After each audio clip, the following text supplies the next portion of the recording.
Hello, everybody. Very nice to see you here. And as you know, I hope, it is 100 years since the Bauhaus School started.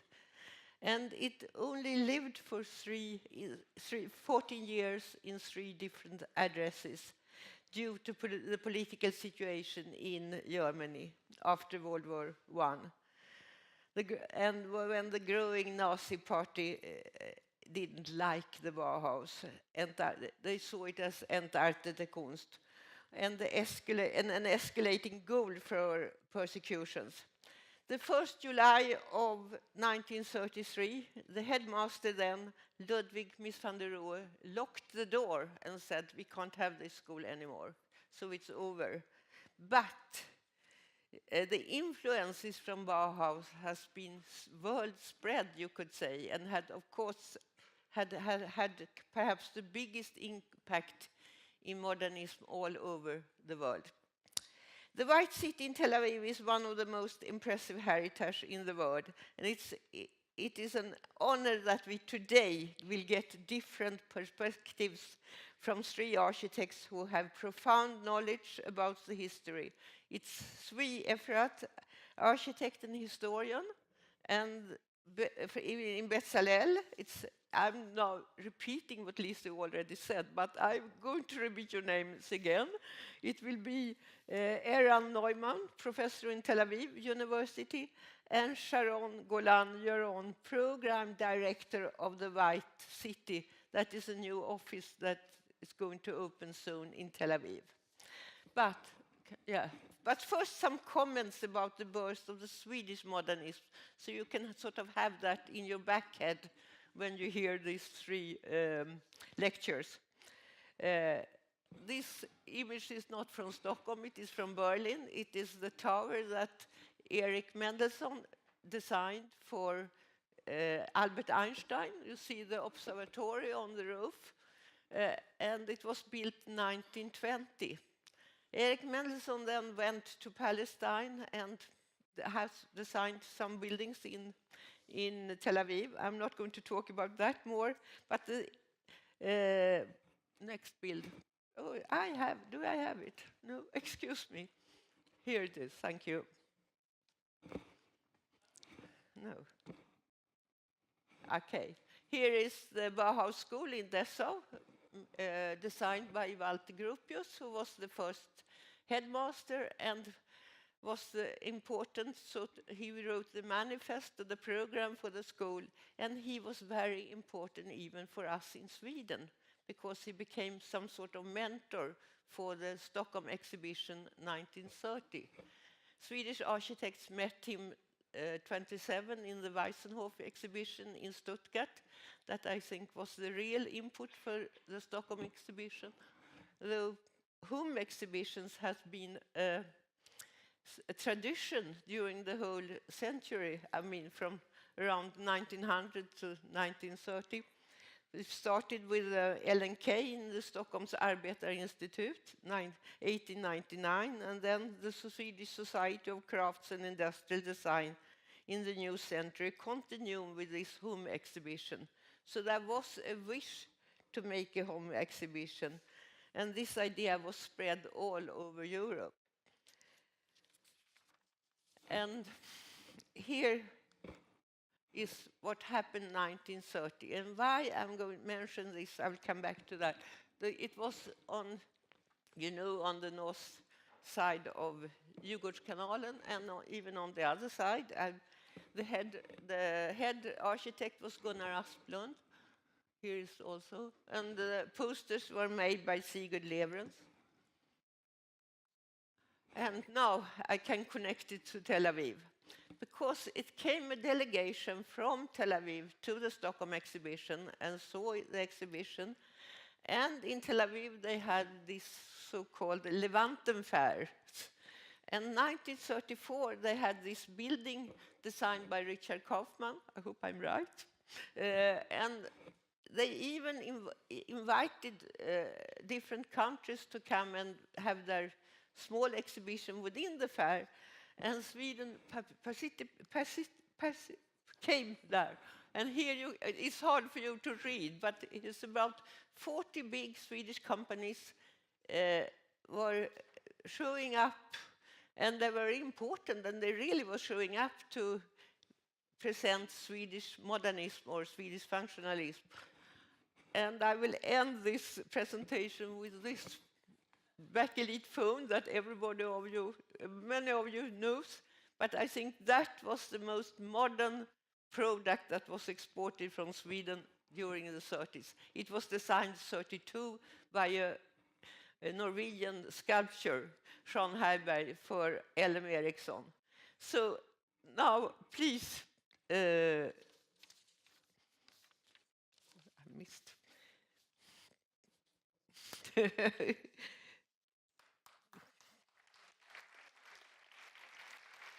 Svi Efrat, please take over. Do you need it?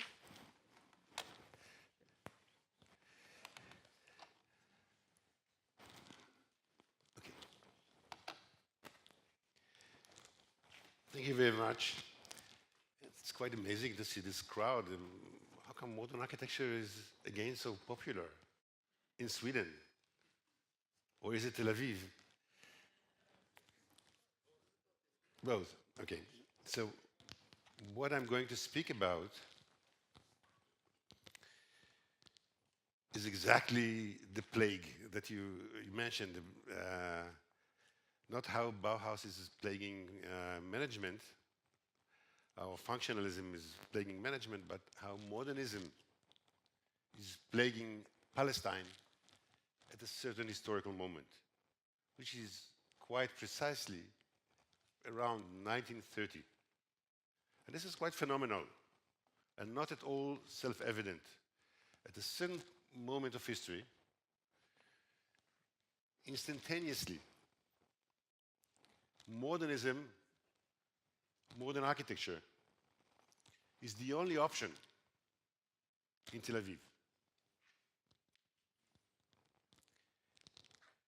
And of course, for me, the question is why? I cannot promise you to convince you with my explanations, but at least on the way there, we can see a lot of things. So I brought a lot of images, so if I'm not convincing enough, at least you enjoy the images. And I'll try to build an argument that may help us to think of this phenomenal moment in history, at least in the history of this region in the Middle East.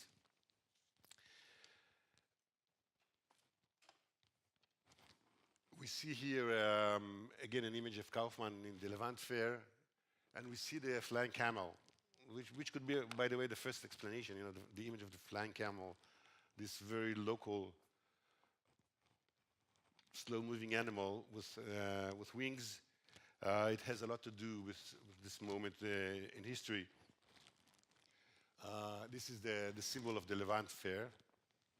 The Levant Fair there were several of them of the mid-30s. Again, the buildings there were all modernists. I should qualify, by the way, I promised Lizzie not to make provocations, but I can't help it, so I can't resist it. So when we say Bauhaus, you understand that Tel Aviv is both much less than Bauhaus and much more than that. It's really Bauhaus. Bauhaus became a brand, which is okay. We can use it. It's convenient. But the very small part of the buildings that we're going to see today by all of the speakers had really little to do with Bauhaus. Many of them are actually against the grain of anything that could be Bauhaus. Even Mendelssohn, by the way, is not at all Bauhaus. And certainly not Le Corbusier with his Esprit Nouveau or other influences. What we mean when we say Bauhaus, we mean modern architecture in the international style. It has many names, Neues Bauen, Neue Sachlichkeit, Esprit Nouveau, and so on. So this is the idea, okay? The idea is, at least in my presentation, is that it's precisely, not exactly Bauhaus. Everything that I'm going to say about Tel Aviv is that it's not exactly. And of course, And of course, I mean, there is a lot of improvisation there, and interpretation and adaptation. Nothing there is a pure style. And of course, you can already sense that what I'm going to tell you is that this is exactly the charm of Tel Aviv. Okay, so the Levant Fair, you already see. I mean, it's a collection of these white cubist buildings by different architects, by the way. It's not the same architect, but they all somehow belong to the same zeitgeist. This is the Pavilion of Great Britain, and this is for you, I found this morning. Svenska Orient. This is the interior. By the way, as you can see, the objects inside, they are not that modernist. Not all are so beautiful as this telephone, this backlit telephone. So this is how it looks. We still see the discrepancy between how buildings look and even how people dress up. And so on. Okay, so, and the city itself, suddenly, the city looks like this. Not a building, not a neighborhood, not a street, but the entire city, which is booming in the 1930s. There are waves of immigrants coming. We call it the fourth and fifth aliyot, the waves of immigration. They're coming to Tel Aviv, and the city is growing very rapidly, and all the buildings that are built in the 1930s will be like that. When I say like that, of course, as you will see, there's a wide range of interpretation of what could be modern, but we could all easily say that these are modern or modernist buildings. What? Nice question, and I'm totally open to do this dialogue. If you don't mind, if you want to ask me questions while I'm talking, I'll be more than glad to do this. I actually like it. I'll give you an answer. We'll see if we can continue this kind of open lecture. The answer is, unfortunately, most of these buildings are ruined. There's a great effort the last years, first of all, great awareness. And Sharon, who's sitting with us, is one of these people who represent this kind of great effort to save some of the buildings, even to restore many buildings. Some buildings were totally destroyed or razed, and the municipality is now trying to restore some of them. It's certainly there is a recognition of the value of this period for the city. But unfortunately, in between, there were some decades that a lot of these buildings were destroyed, neglected and destroyed. Okay. One of the real Bauhaus people, one of 3 or 4 architects who actually studied at the Bauhaus, who came from Eretz Israel, from Palestine, went to study at the Bauhaus and came back to Palestine. Of course, you know that I say Palestine because it's called Palestine or Eretz Israel. It's pre-state period. Okay, it's under British mandate. So Ariel Sharon, one of the major figures, and will be later on one of the major actors in the planning of the state of Israel. Maybe he will be the national architect. He studies at the Bauhaus, accepted by Gropius, and then becomes the protégé of Hannes Meyer, the second director of the Bauhaus. And he runs the office of Hannes Meyer in Berlin for a while, and then he comes back to Tel Aviv. And later on in the 70s, he writes this book, we can call it autobiography, which in a way is also Kibbutz plus Bauhaus, which is already a hint about this notion that I'm going to talk about of the hybrid, of this, the combination of 2 very different themes or values into one concept, Kibbutz plus Bauhaus. You know, the kibbutz is a rural, agrarian, communal settlement, and Bauhaus is Bauhaus. In this autobiography, Ariel Sharon writes, he tells the story retrospectively of his, first of all, Tel Aviv when he leaves it going to study at the Bauhaus, and he described it as a small provincial town. I know that there are many Jews in this crowd, so I can say that I can use these words. He calls it a shtetl. It's like an Eastern European shtetl, Tel Aviv for him. He's not very proud of it. And then he says, later on, look what Tel Aviv becomes. He defines a period, even shorter period, between 1932 to 1939, only a few years.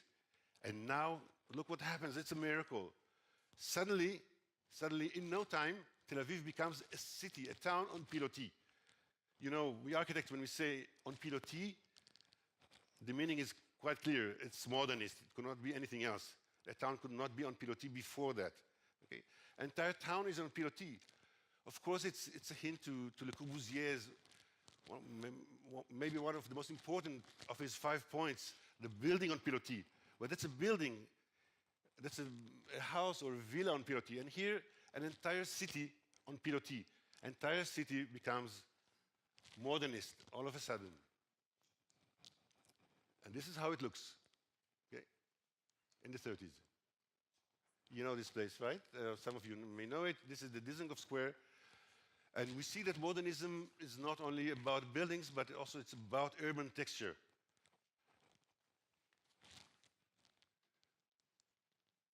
And not only Tel Aviv. This is another town, Netanya. Sharon first was surprised that she doesn't know this image. She doesn't know it because it's not Tel Aviv, and she's very much concerned with the Tel Aviv preservation. So I just brought you some images just from other places just to show you that this mentality, this frame of mind is all over the place. So the entire Jewish community in Palestine, the entire Zionist movement, with all its very different ideologies, they all share one thing.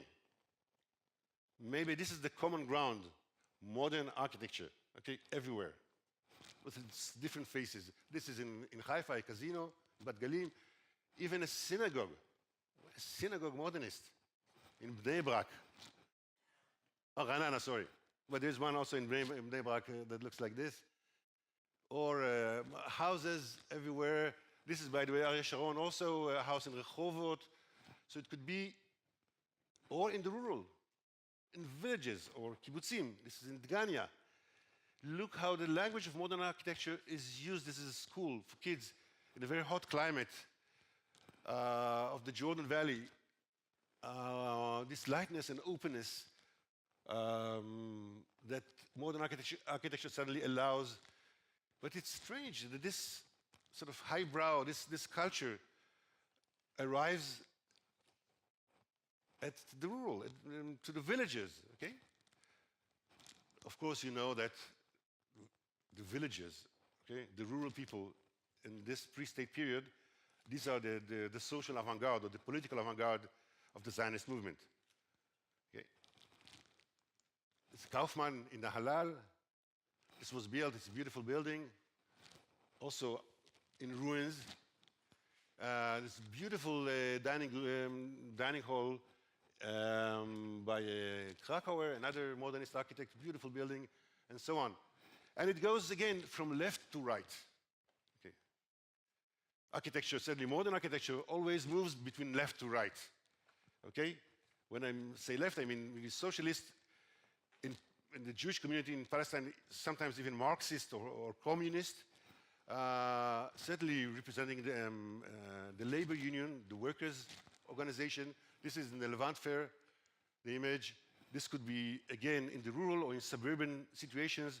These are workers' communities for single families with a small plot for self-sustaining agriculture. Or in the cities, these are, again, workers' housing in the cities. I'm sure that Eran will talk about this more in his presentation about Ariel Sharon, because this is by Ariel Sharon. By the way, here we can see really quotations of Gropius, Bauhaus, and student housing, and so on, with these single-person balconies, the small balconies, and so on. Another workers' housing project. So these I would call architecture of the left. but also a lot of bourgeois architecture, which is actually, in terms of quantity, this is the majority of modernist architecture, certainly in Tel Aviv, but also in other towns. We see here a project by Semba Kai. This is the cover of Habinyan. Habinyan is a magazine of the circle of modernist architects. I show it just to tell you that there is a whole, suddenly there is a whole discourse about modernism, about modernist architecture. So it's really in the forefront of the local culture. Okay? I wish that today we would have such a magazine in Israel, for example. We don't. This is the inner pages. You see this amazing villa. So everything that you thought about Zionism, you know, the hardworking Zionists in the 30s, well, here you have some other images of it, or of course, this more famous Weizmann villa in Rehovot by Erich Mendelssohn. Okay, wait, sorry. Okay, so the question is why? Why is modernism so pervasive all of a sudden?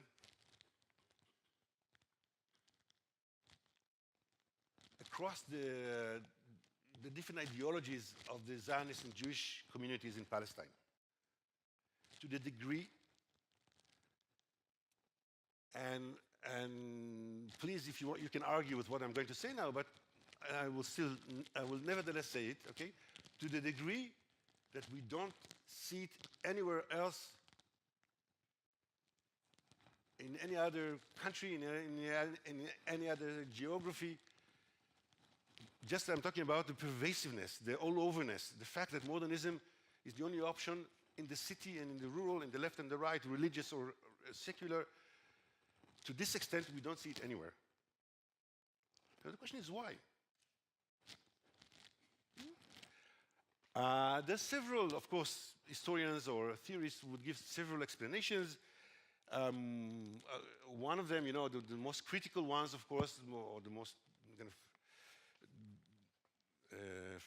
fashionable who are coming from what is called, well, it doesn't matter how it's called, but they would call it typical colonial architecture, or typical symptom of colonialism. We see it, they would say, in, I don't know, Italian colonial architecture in Libya, or French in North Africa, and so on. You see it oftentimes. This is an architecture that disregards sort of the native textures and kind of, you know, the subtext of oppressive or architecture that erases with its whiteness the indigenous culture. There are several essays and books in Israel about this perspective. I would not accept this, you know, for several reasons, but mainly because Zionism is not so simply, could not so simply defined as a colonialist movement, even if it's historically it's maybe more or less the same time, but of course it's a settler movement, or it's a national settler movement. So if anything, it's a settler colonialism, and there is no sort of mother state that abusing the colonies. This is not the kind of relationship that Zionism performs within the land of Israel, with Palestine. But even more importantly, the culture that we are going to see today, the modernist culture, what we may agree to call Bauhaus if you want, is in many ways an exile culture, or a culture of exiles. You know, these are people who immigrate or are forced to immigrate at a certain moment because of events here. And it's, when we're talking about exile culture, is almost the opposite of colonial culture. So I would not accept, at least, this argument of this kind of colonial consciousness. We just whitewash everything with you know, white plaster, and we do something that is completely different from the local texture. The other more banal explanation would be that it was a tabula rasa. They came there, immigrants. There was nothing there, or not much. Unlike Europe, where there was a lot of tradition, there were centuries of traditional architecture, there they would supposedly have sort of a certain emptiness or a cultural emptiness that allow them now to experiment with the new style, modern architecture. But on this, I will say, and I will show you in a second. These are the next slides, and the other speakers also will show you that there was actually a highly developed, I don't know if refined, but there was a highly developed architecture culture before that. Zionism, the Zionist movement begins 40 years before, in the 1880s, 1890s, and certainly in the first decades of the 20th century, there is a lot of architectural search for language. And as I will show you in a second, it's a mix of different things. Okay, but so this is also could not be an explanation. So you, coming from Sweden, or you in Sweden, you would say, okay, but of course the explanation would be efficiency, functionalism. There's a need for a lot of housing. The waves of immigrants, we need to be very efficient, to build fast, okay? So modern architecture is the perfect architecture to answer this need, this demand. On this, I will say very clearly, there's nothing efficient in this architecture in Palestine. There is no functionalism. You can give it many names, Bauhaus or whatever, but not functionalism. It's very rarely has anything to do with functionalism. I don't have enough time to prove this point for you, to elaborate on this point, but it's not about reproduction. It's not about seriality. It's not about building fast. In fact, there's no industry almost. I exaggerate, but there's almost no building industry. Moreover, in Palestine, there was no industrial revolution. So it has really very little to do with all the reasons for modern architecture here in Europe. So it's not, so this argument also of functionalism, efficiency, it's not about that. Most of the buildings that you're going to see were customized, were crafted as a single autonomous object. They cannot be reproduced. It's almost a Gesamtkunstwerk. It's not at all about this aspect of modernity, reproduction, and by the way, this aspect of Bauhaus. Okay, it's not this. Okay, and finally, so we can say style, fashion. Okay, just new fashion. Why not? And I would say yes, probably it's true. It's always also about fashion. Fashion is always a good argument. But if fashion, and don't feel offended, it's a second-hand fashion, okay? It's really second-hand. It's coming a bit too late, and it's nothing really original there. It's really a fashion of pastiche, of taking from here and from there and making up a certain look. I would maybe call it more, indeed, a certain feeling of the time, a certain feeling of the zeitgeist than really a fashion. Certainly not a high fashion. Okay. What was there before? There was a lot of architecture here. We see the Gymnasia Herzliya, the gymnasium in Tel Aviv, the main gymnasium. It was a mix. There was architecture which was, and this is another building, the technical school in Haifa, and from mid-20s, these buildings by Berwald. We see a mix of neoclassicisms, of Jugendstil, of a lot of Orientalisms, which of course they are called now biblical motifs, and so on. Okay, and all these. This is a casino in Tel Aviv. A lot of fun, but some great stuff, very colorful. Many of these are also now under the same process of preservation, but a lot were already destroyed. The city of Tel Aviv. I don't know if some of you can read Hebrew. This is really funny. This image, it's written Neshamot To'ot, which means it's a play by Gogol. It's the Lost Souls. So I like it. Okay.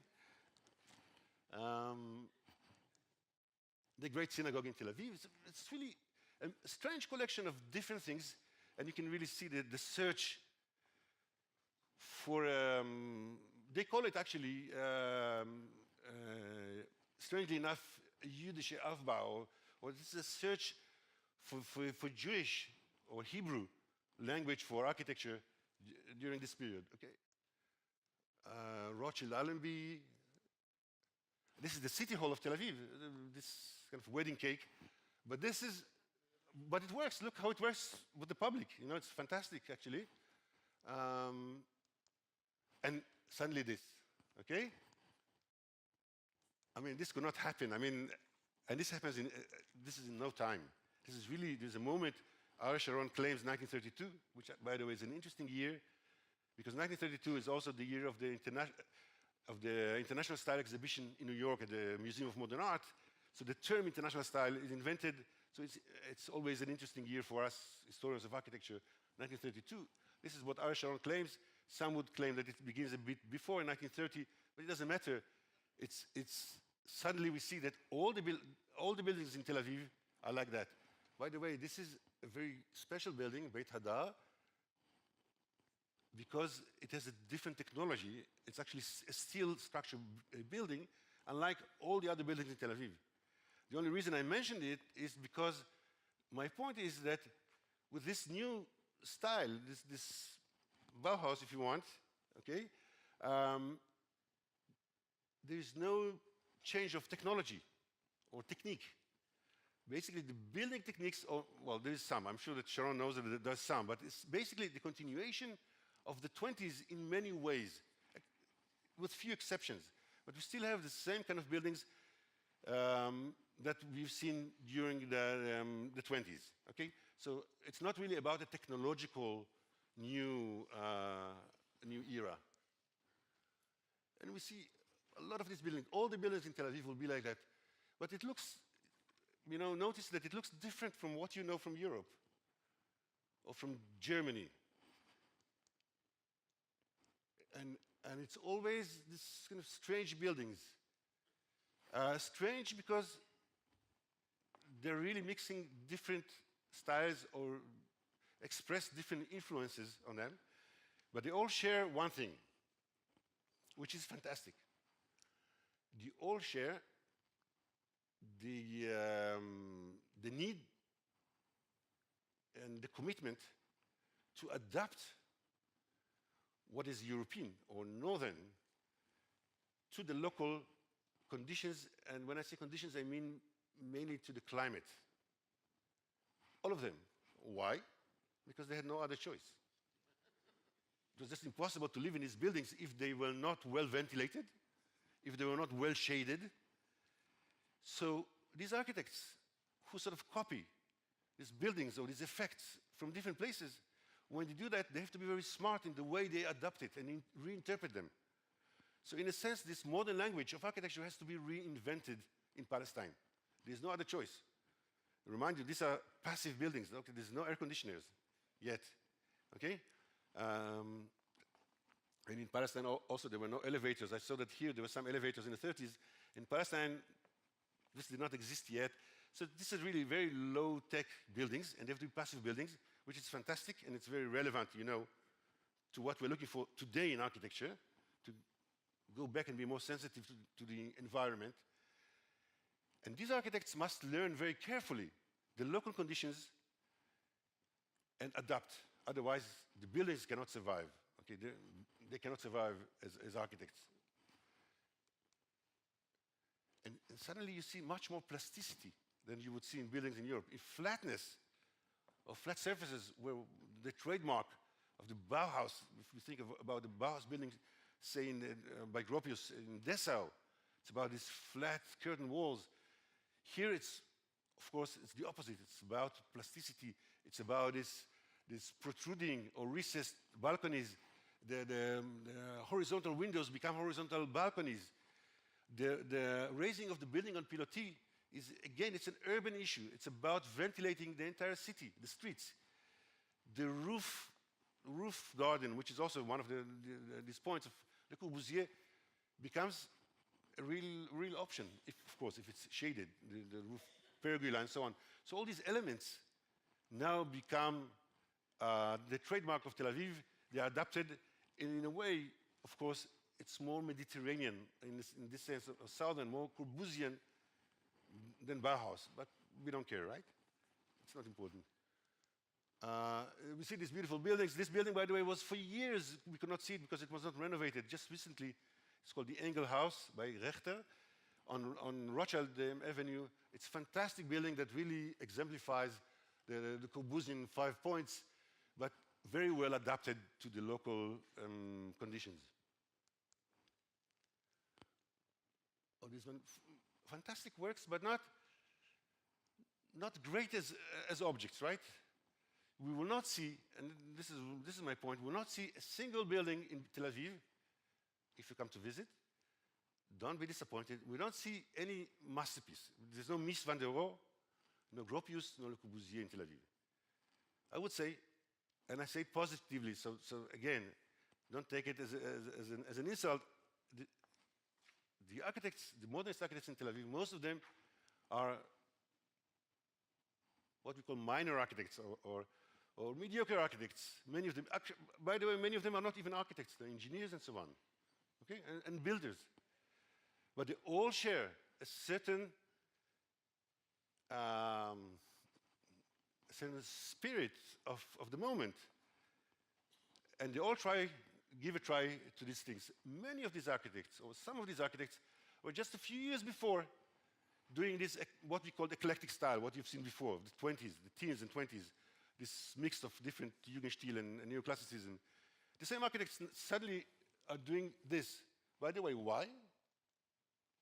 Because they have no choice. Because this becomes so strong in Tel Aviv that the city engineer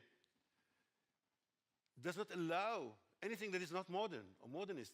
I don't know if it's how formal it was, announcement. From today, nobody is allowed to do any more eclectic style. You have to do modernist buildings. It was not like that, but almost. We've seen an exhibition about the architect, about the city engineer. His name was Schiffman or Ben-Sira. And building permits that were submitted around this exactly moment, in 1930, if they were still the older style, you know, and it takes time, it's a long process. So many buildings were still these ornate buildings. We see that on all these permits, there was a red cross, you know, rejected, go back to your office and redraw it and make it modernist. To this degree, what's happening here? What is this? Why? Let's look. Before I'll try to give my own answer. Let's look at more things. Okay, this is funny. Buildings, they're really hybrids. In fact, it is Mendelssohn, Erich Mendelssohn, when he comes to Tel Aviv, Erich Mendelssohn spends a few years in Palestine, mainly his office is in Jerusalem. He hates Tel Aviv because of this. No, he writes a lot about it, and you should read it because it's a lot of fun. And he called these buildings bastardized buildings. Of course, he hates most to see that his own work is appropriated or misappropriated. In fact, I claim that all Tel Aviv, all of this modernist architecture in Tel Aviv is misappropriation. It's sort of mistakes or not precise enough sort of copies or attempts to do modern architecture. And you know, Mendelssohn is really furious about this. Okay? And you can see it yourself. I mean, there are all kinds of hybrids, which I think that, I hope that the more I will show you these buildings, the more you will get used to it, and you will enjoy the ingenuity, the creativity of this almost spontaneous hybridization. This was the building of Haaretz, one of the major newspapers in Israel. A cinema by Ari Sharon, and all these funny and beautiful buildings in Tel Aviv. Okay, we can see different influences. Okay, okay. So, how much time do I have? Finished? Okay, so let me. It's true? Hmm? Okay. No. I need 3 minutes to finish. Can I take this off now? Yeah, okay. Okay, forget it. Okay, okay.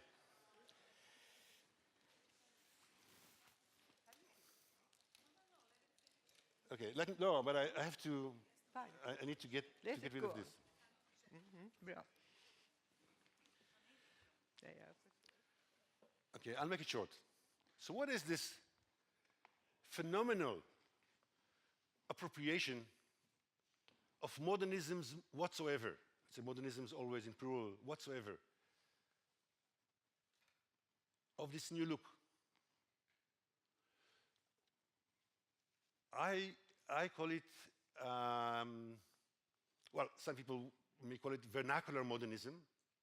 It's a very interesting term, you know, vernacular, because it's the moment where modernism becomes a spoken language.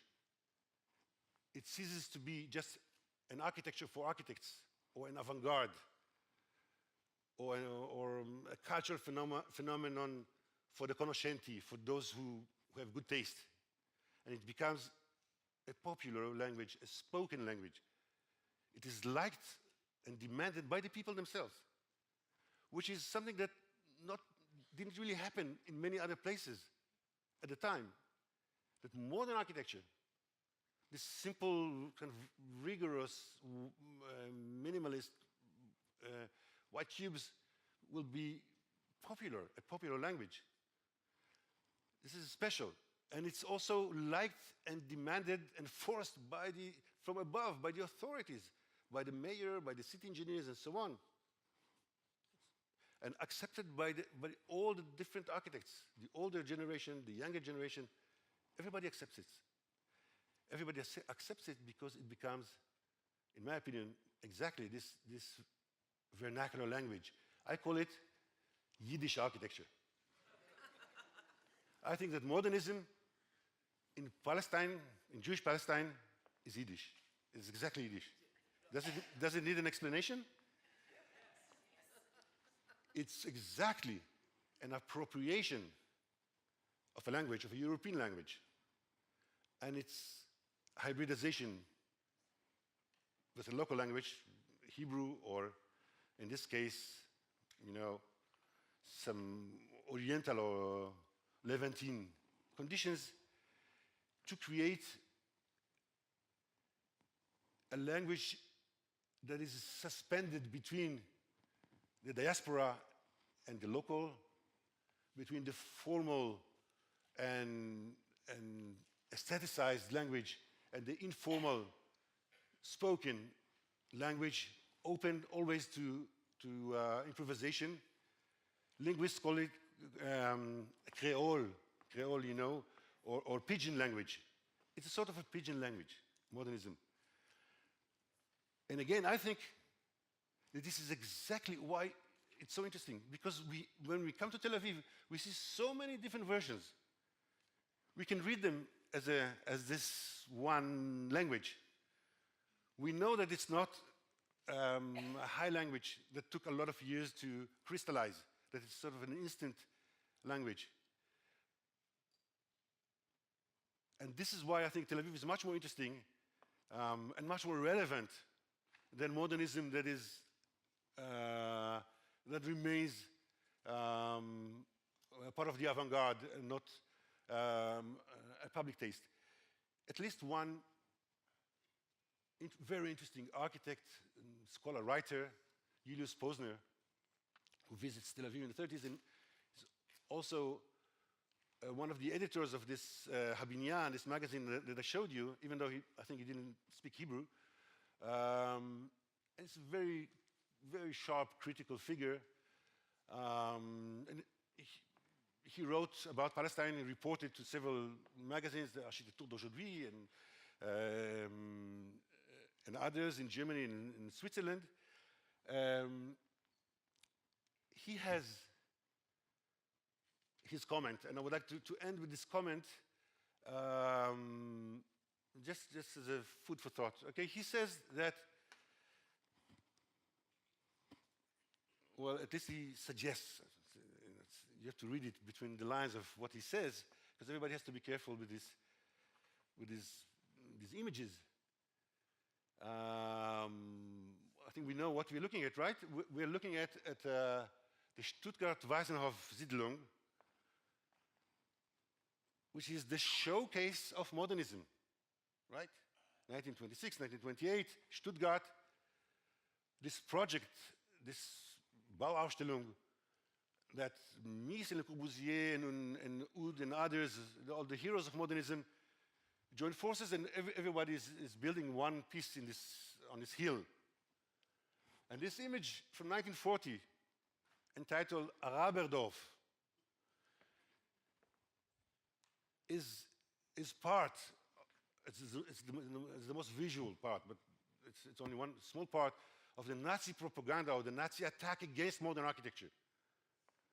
And modern architecture is a degenerate architecture, and at the same time is sort of Semitic architecture. It's Arab or Jewish. It's interchangeable for them at the time. So this photo montage, which is a really nasty and effective technique for propaganda, as we know, okay, showing, you know, the showcase of modernism, the peak of modernism, as a base Arab village.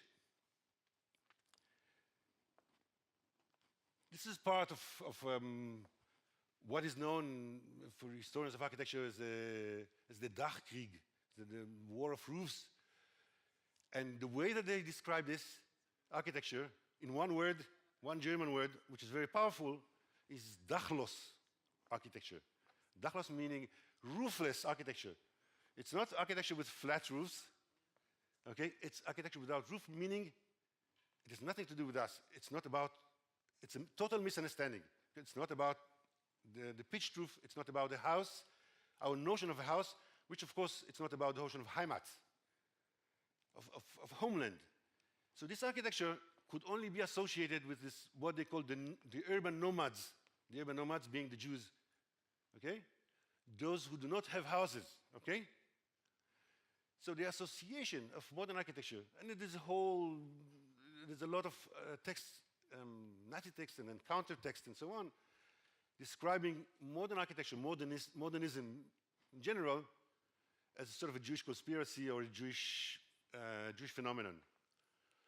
And Posner suggests that at that moment,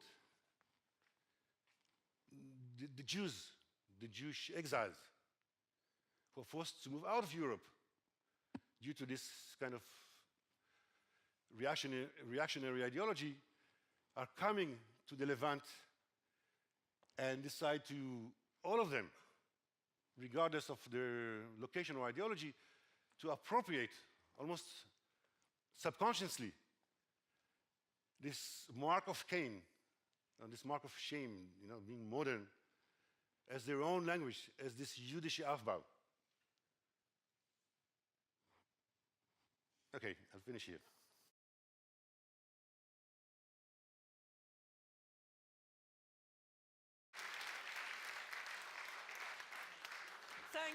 Thank you so much for this fantastic presentation of exile modernism, which we don't know really in Sweden, because here we are modernism is so connected to the idea of building the folks home and to the politics of the 30s and the Social Democratic Party. So I think this was a fantastic lecture. And now I invite Eran Neumann to come and continue this wonderful presentation.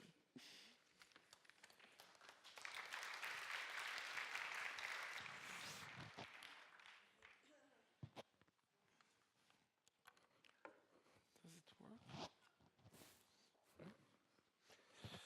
Okay. So I believe this is yours. No, it's good. No, I would like to thank Lizzie for inviting me here, because apparently I don't meet Zvi enough in Israel, because I mean he presents some things I can argue with, and it could be interesting maybe to argue or discuss afterwards, because you know the fact that, I mean functionalism, it's a complex issue, and when you're saying that Tel Aviv architecture is not functionalist, this has to be very carefully examined. And also Yiddish, as most of you probably know, was a language that was used in order not to talk Hebrew, the holy language. So appropriation of another language. I know, but we'll discuss it later. But in any case, and of course, I'm very glad, and I think it was a wonderful presentation. We scholars will always argue that's what we live out of. So again, Lizzie, thanks for the invitation. Thanks for everybody for coming. I agree that it's nice to see a large crowd interested in Tel Aviv, in architecture, modern architecture, and the ways in which it influenced and shaped some cities, and especially Tel Aviv and Israel. I will talk today, more specifically, I will talk about Ariel Sharon, which Tzvi presented. I'll talk about his personal life, about his work, because in many ways, Ariel Sharon is an embodiment of these two dates that we are mentioning nowadays. The Bauhaus Centennial.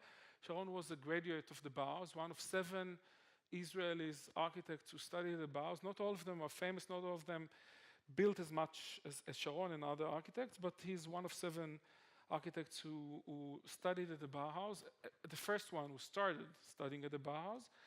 And he built Tel Aviv, and Tel Aviv celebrates today its 110th anniversary. So this 10 years difference between the establishment of Tel Aviv as a city in 1909 and the establishment of the Bauhaus by Walter Gropius, by the merging of 2 different schools into this very progressive school that only operated, as Hedvig said, only operated 14 years, but nevertheless had a huge impact globally on architecture, on design, and so forth.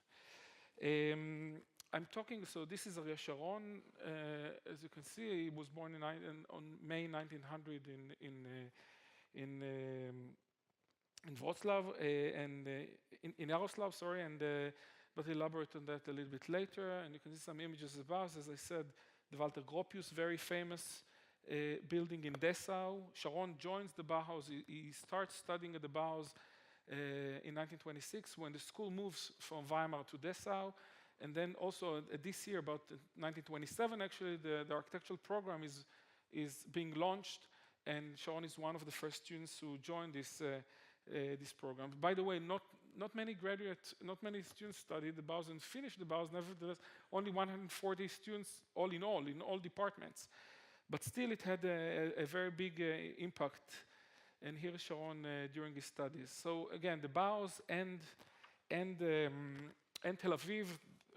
It's interesting to see that Sharon as an agency embodies these two dates, and also is very much influential. I'm showing it, and Lizzie invited me. I'll just give you a brief walk. I hope that you could have seen that. In the last year, between April and October 2018, we presented a huge retrospective exhibition at Tel Aviv Museum of Art at the Elena Rubinstein Pavilion, which you can see right here. Here is Sharon raising his hand in a kind of a socialist way. He was a socialist, not only, but mainly socialist. So we presented a retrospective exhibition based on his work.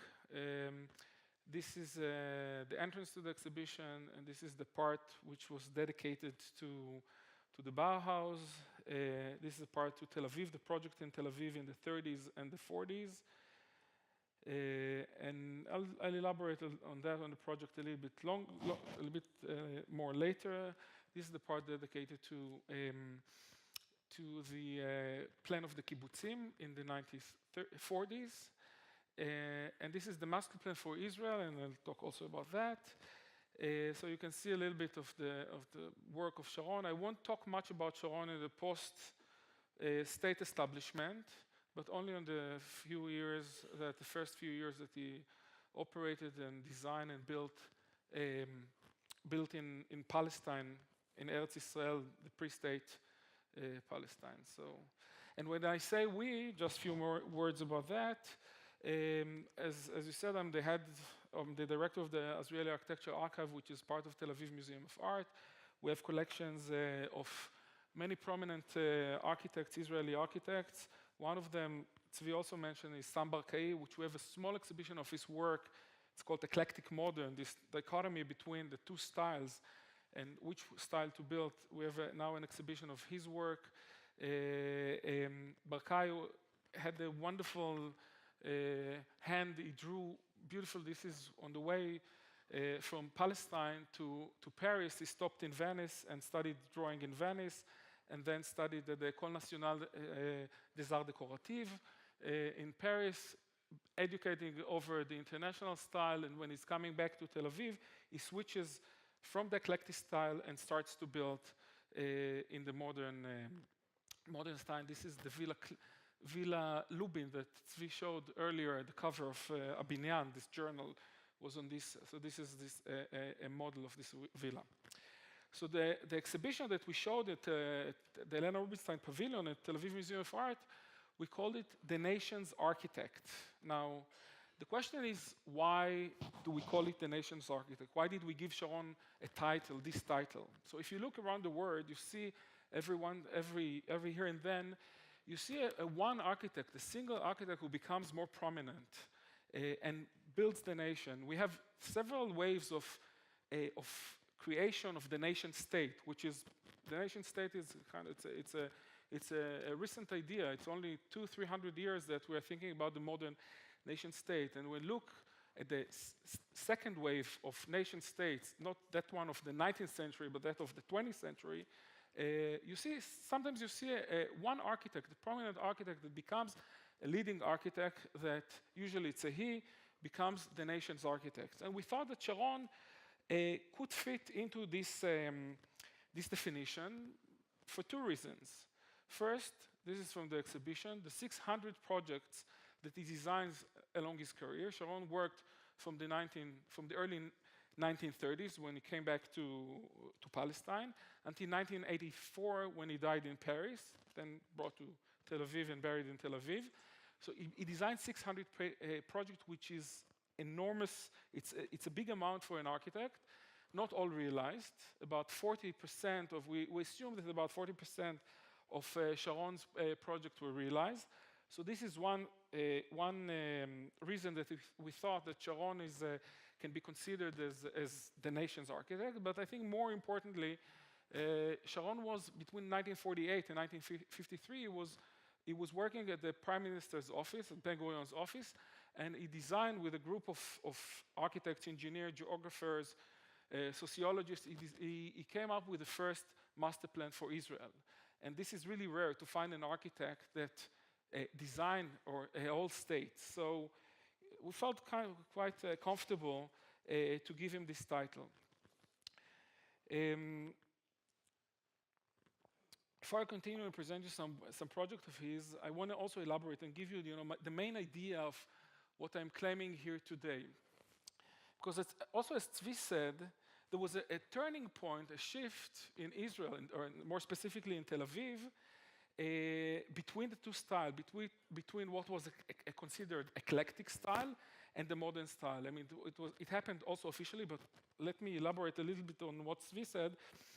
I think another reason, besides the fact that it was kind of amalgamation of two trends, of two styles, I think the fact that Tel Aviv was open to receive international style building was by the fact that a lot of the immigrants that came in the waves of immigrants, especially the fourth wave of immigrants that came to Israel at the time, were Jews from Germany.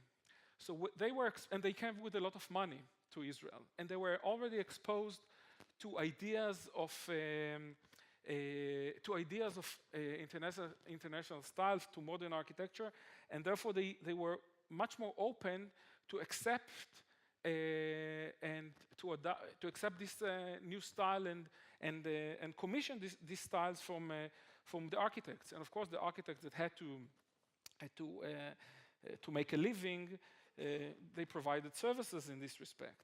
So, but as I said, also as Tzvi said, there was a shift between the two styles, between the eclectic style and the international style, and I completely agree that, in Israel, in Tel Aviv, we call it the Bauhaus style. Bauhaus was a school in Dessa, started in Weimar, Dessa, and then in Berlin, which professed ideas of international style. There were other schools in Europe, in Ghent, in Paris, other schools in Germany also professed these ideas. So the main idea at the Bauhaus was how to promote ideas of the main mission of the Bauhaus was how to promote ideas of international style. And Sharon and his friends, which are coming back from Europe at the time, they are professing these ideas against the eclectic style, which became kind of obsolete, something that the settlers in Israel and also as Tzvi said, also the authorities could not accept anymore. But I want to just expand a little bit more about that, because the main idea that Sharon is being exposed to at the Bauhaus is, I mean, if the overall, if I have to maybe simplify it, is the concept of the neue Sachlichkeit, the new objectivity. At the Bauhaus, and you have to understand, in Germany, in Berlin at the time, in the 1920s, the Bauhaus was not a prominent school. The prominent school was the Hochschule in Charlottenburg, which had completely different ideas than what the Bauhaus. The Bauhaus was kind of a small school, alternative, very vocal, very progressive, but this was not the main school this was not the major school in Europe, in Berlin at the time. In the Hochschule in Berlin, the main concept of the main style that the students were exposed to and were taught was about expressionism, how to express, how the architect, how he or she have to express themselves through architecture. So you can see here a really beautiful structure that unfortunately did not survive. It was destroyed even before the war. This is the Neue Spielhaus that Hans Pelzig designed in Berlin. You can see another, and he was, I think, one of the more interesting expressionist architects at the time. Another building also sketched, wasn't built. This is also by Pelzig. The Spielhaus in Salzburg that was not built. But you can see that this architecture is much more expressive. It's not like the Bauhaus style or the international style, which is trying to be more rational or even more functional. And as I said, when we talk about functionalism, we can talk about it for hours. But in any case, there was a big dichotomy between the style that is being promoted, the ideas that are being promoted at the Hochschule in Charlottenburg. Here, let me show you another one. This is by Bonotau, the water pavilion. So as opposed to the ideas that the functionalist idea, the rational idea that they are trying to promote in the Bauhaus. In a way, you have also to understand that at the Bauhaus, then they don't care about the personal expression of the architect. They're trying to think about something that would be more kind of objective, therefore the new objectivity. So if you build, for instance, just go back. Oh, no, sorry. If you build, for instance, this building, which you can see in Bolivia, I just picked it from the internet, accidentally. This is a building that could be easily mistaken for a building in Tel Aviv. Or if you build in Atabat, in Morocco. So the international style had to be objective and therefore could be applied anywhere. You could build anywhere in the world and it could be applied. Now, this is something also very interesting, and you see it globally until today. Usually, progressive ideas of architecture are being manifested in places where you have a boom of building. So at this time, as Tzvi said, in Europe was already saturated by building. There was no need for a new building. This is pre-World War II. In Morocco, in Palestine, in India, in South America, these were emerging countries which were searching for new ideas of architecture, and architects from all over the world who studied in Europe and went back to the countries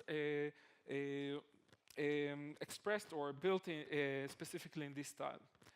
Now, this debate between the expressionist and the rationalist, the Neue Sachlichkeit, the new objectivity that is taking place in Germany, in Berlin, is being immigrated to Palestine by several architects. One of them is Erich Mendelssohn, who was mentioned. We also mentioned that Mendelssohn lived in Jerusalem. This is also the difference between Jerusalem and Tel Aviv.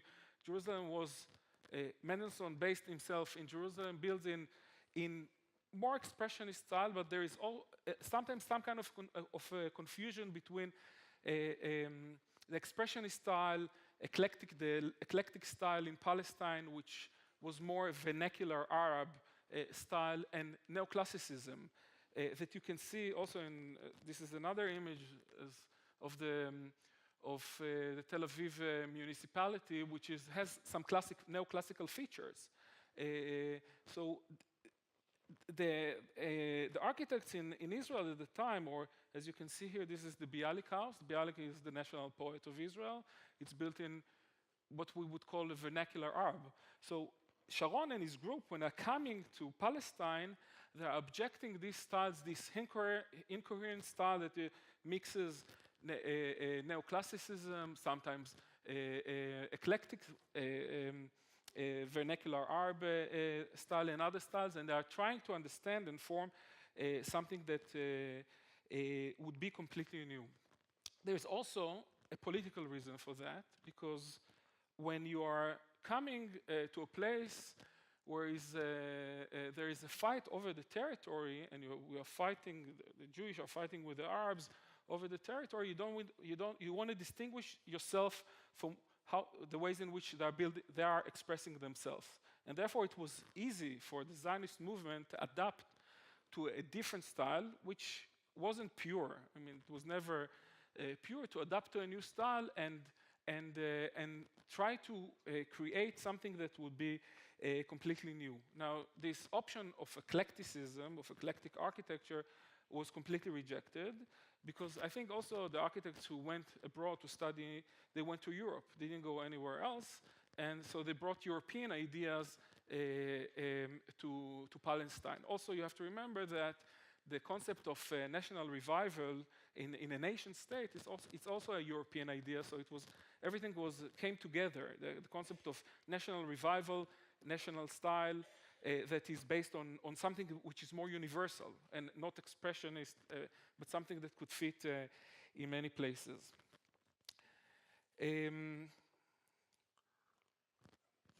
So in other words, what I want to say that the concept that Sharon is being exposed to in Europe, they're being immigrated to Palestine, and they are being expressed, and I'll show you that in three different scales. One on the building scale, another one more in the settlements, and then on the national scale with the Sharon plan.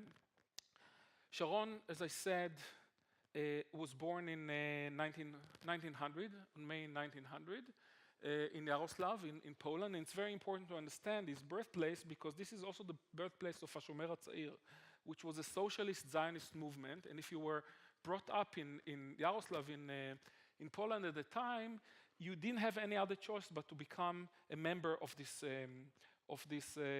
movement. Sharon is very active in this movement, and in 1919 he's the head of the men's section, and there's another woman who will become his wife, Bina, and he was in charge of the women's section, and they are immigrating to Israel, eventually finding themselves in Kibbutz Gan Shmuel. This is a kibbutz that they are building midway between Tel Aviv and Haifa, near Hadera.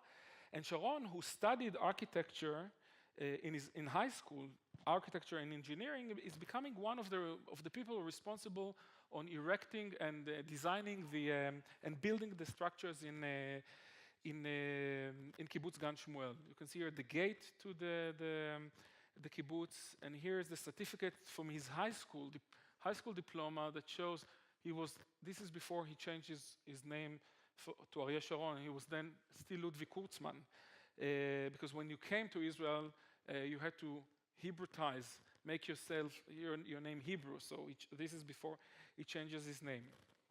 So he's living there in the kibbutz with his friends, and are in a very difficult conditions, by the way, because Sharon is coming from a bourgeois family in Poland, and from a very, and I mean, this is also very impressive. You have to think about these young people, only 19, 20 years of age, coming to Palestine with no conditions and starting to build a nation. I think it's really commendable. In 1925, he undergoes under two traumas, not very nice trauma. His wife, Bina, dies 2 weeks after labor, and 4 months after birth, also his son, Shaul, dies in an accident. So his friends in the kibbutz, they understand that Sharon needs some time off in order to clear his mind, and they decide to send him to Germany. It's not quite known whether they gave him financial aid or not, but in any case, Sharon finds himself in Germany in 1926, also wanting to expand his knowledge in architecture. Now, the myth also in Kibbutz plus Bauhaus, Sharon writes that he went in a tram in Berlin and he finds a pamphlet of the Bauhaus, and that's what brings him to the school. Now, as I told you, the Hochschule in Charlottenburg is much more important school in Berlin at that time.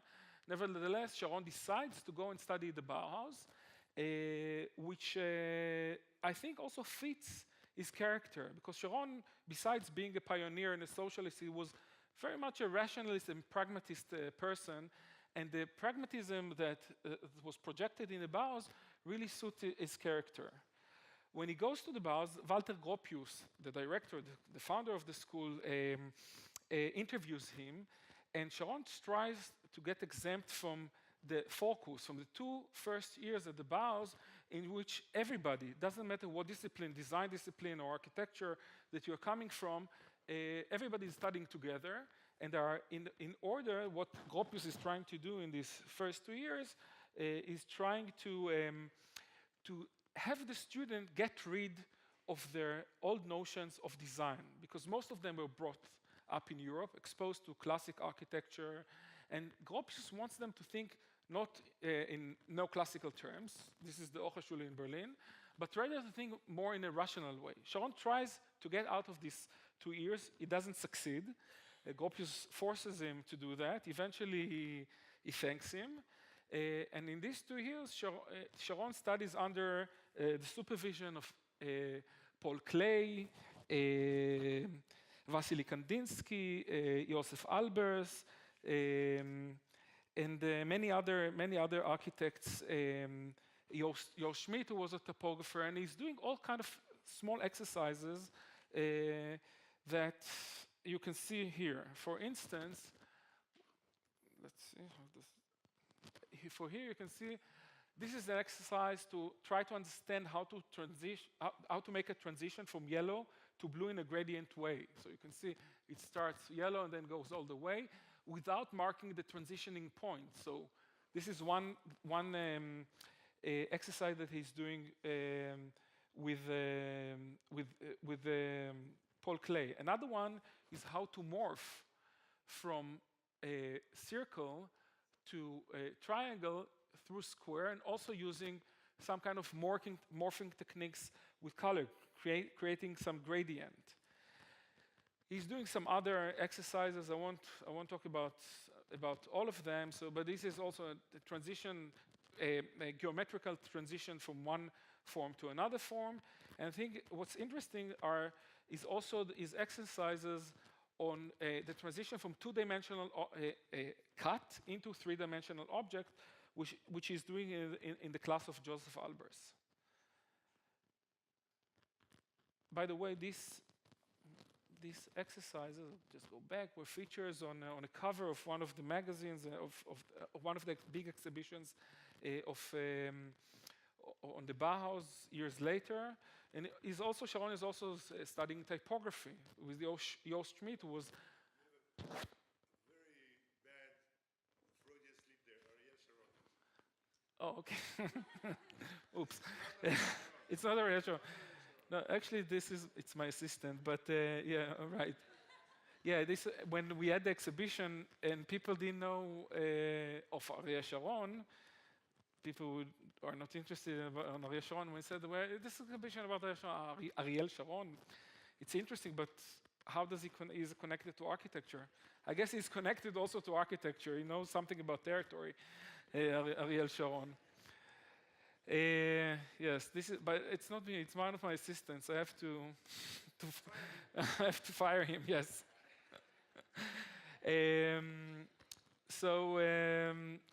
This might be the autocorrect, the autocorrect version. So in any case, Sharon is learning typography. This is how to lay information over a page, which also it's kind of a space in which you have to understand how to present information. And after finishing the vocals, Sharon is doing several competitions in order to gain credit for his diploma. One of them, this is a workers' house in Jerusalem, never built. These are students' competitions. This is how we get credit and finished his studies. You can see it's composed of two pieces. One is two parts. One is auditorium. Another one is office space. Another project, competition project he's doing is with Antonin Urban, a friend of his from the studies from Czechia. This is a school that he's doing, and you can see it's very rational. It's very no ornament, nothing expressive about these buildings. It's all the buildings are very clear. You can read them from the outside and understand what they are about. Very Hannes Meyer. We'll get to Hannes Meyer soon. And he's also doing another competition in Krakow, in the National Theater in the Ukraine. This was indeed built. Actually, Gropius won this competition.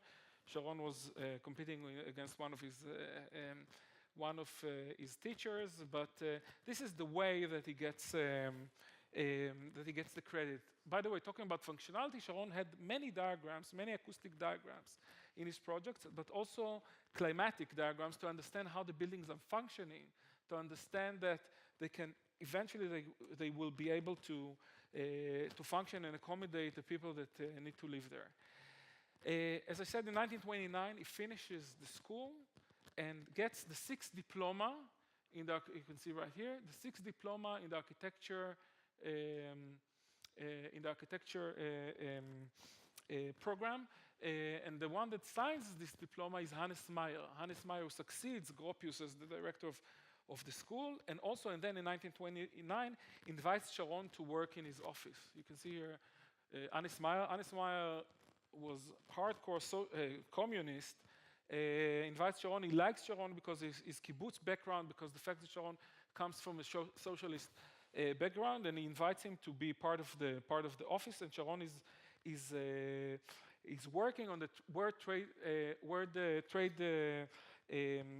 Union school in Bernau, just outside of Berlin. As you can see, then later we can see that Sharon, as the school in Czechoslovakia, this is very, very much influenced by Hannes Meyer and his ideas about architecture.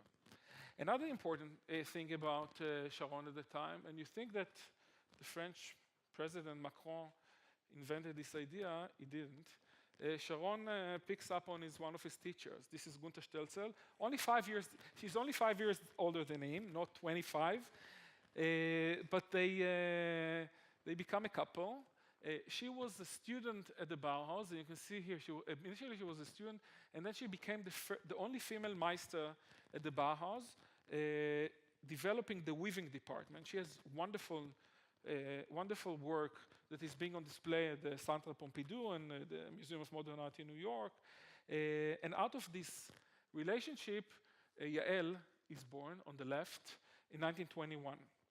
Now, 1931, Sharon decides to go back to Palestine, to Eretz Israel, to Tel Aviv, and this is kind of an anomaly. Why does he go back? Because he has a career in Germany, in Berlin. He works for Hannes Meyer. Hannes Meyer, who moves in 1930 to Moscow and builds a lot of housing projects, invites him to join him in Moscow, but Sharon doesn't go. He has a daughter, he has a wife, he has a family in Germany, and he doesn't, but still he goes back to Palestine. I mean, the official reason is in 1931, he goes to renew his visa for his stay in Germany. And never goes back. Leaves behind him a career and a family. The whole family issue became more complicated. We think that there are two reasons for that. Of course, in the early 1930s, to be Jewish in Germany, it wasn't easy. This is on the one hand. On the other hand, also in Dessau had the first mayor from the Nazi party, even before Hitler raised to power in 1933. Now, we see it now in Israel, or you see it elsewhere in the world, where you have one extreme idea, then you have the opposed extreme. So when you have the most liberal, progressive school, then you see the opposite ideas and concepts are emerges. And Sharon, so we think that this is one reason. Another reason is that Sharon came back to Tel Aviv. As Tzvi said, he thought it was kind of a little town, a shtetl, built from the eclectic style. He didn't like it, but he thought that he would have much more opportunity to express himself in Tel Aviv and to build in Tel Aviv. So that's what makes him stays in Tel Aviv. His first two commissions are the Histadrut, the workers' organizations for the Levant Fair that Hedwig and also Tzvi mentioned. So he's doing this pavilion. This is from the Levant Fair in 1932, and this is from 1934. So he's doing these pavilions, which are considered by local architects too progressive. Actually, the one that gives him credit and embraces these projects is the British ruler, the British mandate ruler to Palestine at the time. He writes about it and embraces that, and it gives a big push to Sharon's career. So you can see some images of the design of this project. Yes. Another important project of his is the Brenner House, which was the headquarters of the Histadrut, of the Workers' Union. Unfortunately, this project was not preserved as it used to be. Sharon, this is your task to bring it back to what it used to be. Sharon, there are some influences of Hannes Meyer in this project in the detailing of the building, but also in the general concept of something that should be, again, more rational, not expressive in and of itself. Okay. There are about 50 slides more. Okay, I'll just rush. These are very important projects of his in which you can see a direct influence in my mind of the ideas stemming from the Bauhaus, also in the international style. This is the cooperative housing in the center of Tel Aviv. We also mentioned them. What's interesting about this project, that Sharon based this project around the central courtyard and created some kind of community that shared their premises. In the first floor, you would find a kindergarten and laundrette and grocery store, and the people who live there, the workers, should be able to share everything. Of course, eventually, not many workers lived in this project. It's mostly the leaders of the workers live there. So this is another very direction and important project of Sharon that you can see that were, and these are few of them. I'm just rushing through a few of them that Sharon designed. These are all the workers' house. But he was also doing workers' neighborhoods. And in these workers' neighborhoods, you can see something that he was also educated upon at the Bauhaus. And this is the concept that Hannes Meyer brings, the concept of existence minimum. What is the bare minimum needs for a person, for him or her to live? And this is what Sharon comes up with. These are two rooms This is usually a portico where you enter the house and a small kitchen. Usually the lavatories and the bathroom was outside of the room. In this one, outside of these small houses. Here it's combined as one. But Sharon is also dealing with this, something which has to deal with bare minimum existence. And this is also has to do with the concept that he's influenced by in the Bauhaus. He's also doing cultural buildings. But I think we especially like this sketch of his because he had most of the drawings that you find in the Sharon archives were not done by him. This says Eretz Israel, Palestine, and this says Germany. So in Germany you can have tilted roof; it's more old style. But in Israel you have to be more modern. I'll just show you I'll take 2-3 more minutes, okay? 2-3 more minutes. In the 1940s, Sharon designs for the kibbutzim. Also in the kibbutzim came out from the idea of they are based, I mean, it's a transition that started from the concept of the settlements, the utopian settlements in Germany in the end of the 19th century, the social settlements, which were transformed first to the wall and stockade settlements in Palestine by the Jewish, which you could see here, and then were transformed to the kibbutzim. I just want to show you the principle of how Sharon designed the kibbutzim. This is not only him. Also, when you talk about designing of the kibbutzim, Sharon was also influenced by Richard Kaufmann and by Shmuel Bickels. But in principle, the kibbutzim are composed of 4 different parts. One part has to do with the central courtyard, which you can see right here. In the central courtyard, you would find usually 2 buildings, the dining hall and the cultural house. Then another component would be the residential part for the parents, as you can see right here. The farming side for the cow sheds and the chicken coops and sometimes some industries. And the children's side, which you can see right here.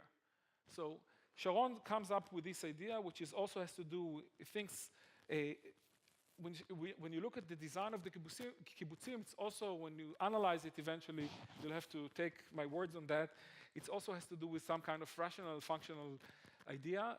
Also, when he designs, for instance, the culture house, this is very interesting because in many cases, he takes the function, this is, I guess it's undoable here, but when you analyze a few of his buildings, the culture houses, he takes the different function and he splits them into 3 different rooms connected by a pergola, as you can see right here. So in order to make the outside part of the inside. So if you want to move from here to here, you have to go outside and then enter again. And so outside becomes part of the inside. So you can see in his work also always some kind of an attempt to break the connection or to combine inside and outside. So I'll just finish on just skipping that. As I said, 1948, Ben Gurion, actually it's Mordechai Bentov, but as a proxy of Ben Gurion, invites Sharon, which you can see right here, invites him to be the head of the planning department in Israel. This is also phenomenal because the war is not over. I mean, the war broke on May 1948. 4 or 5 weeks into the war, which lasts almost half a year. I mean, in some parts of the country, Sharon is being invited by Ben Gurion to come up with a master plan for Israel. So there's some kind of security within the authorities that they're going to win the war. You have also to understand that in 1948, there were 650,000 Jewish people living in Israel. 5 years later, it tripled themselves. So the government understand that they have to provide the people with housing and with schools and so forth. Sharon is coming, and the main principle that is working for the master plan has to do with decentralization. Now, the decentralizing the population comes up for 2 reasons. First, this is a global phenomenon that everybody understands. post-World War II, after Hiroshima and Nagasaki, also in America, they call it war against the center, but also in Europe. They understand that you cannot centralize economy, culture, and people, because with one ultimate bomb, you can destroy all country. Therefore, you have to decentralize, disperse them over a large territory. So this is one principle that guides them.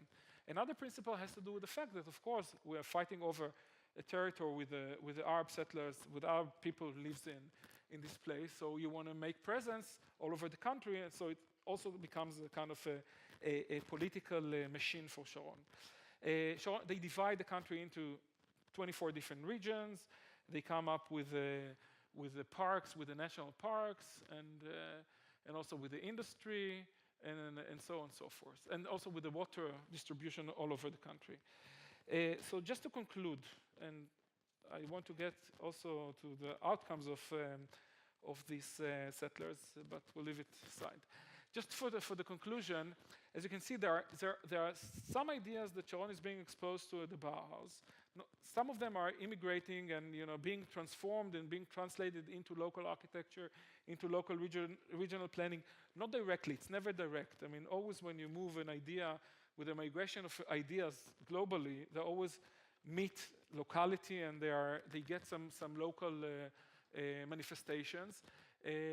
But I can say, with a certain extent of being cautious, that some parts of Israel, at least in its first phase, of course, Israel today is in a completely different place, were based on the international style ideas that Sharon was exposed to at the Bauhaus. Thank you.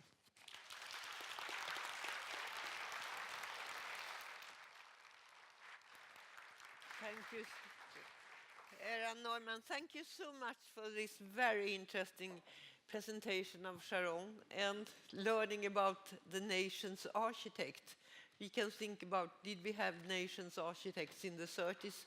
Maybe, maybe not, but there were some of them that were very close to the Social Democratic Party. And thank you too for bringing a glimpse of the Bauhaus School, because I think that was really interesting for many of us.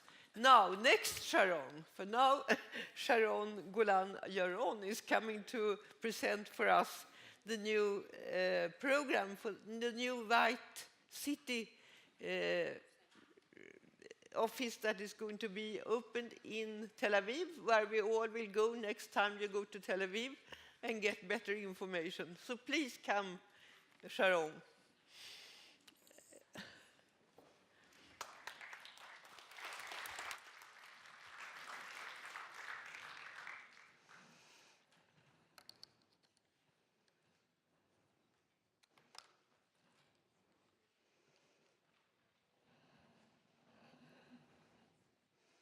This one or this one? Okay.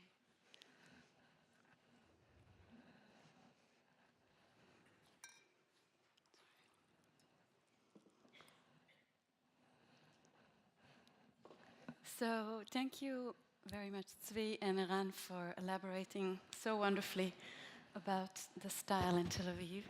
And we know now a lot about the history. And let's look at Tel Aviv maybe and see what's going on today. So very important for me to say is that Tel Aviv is not a museum for Bauhaus, or is it a museum for the modern style? It is a developing city. And what is interesting about Tel Aviv is that we do conservation on one hand, but we also do a lot of building and a lot of new construction. So how does it go hand in hand?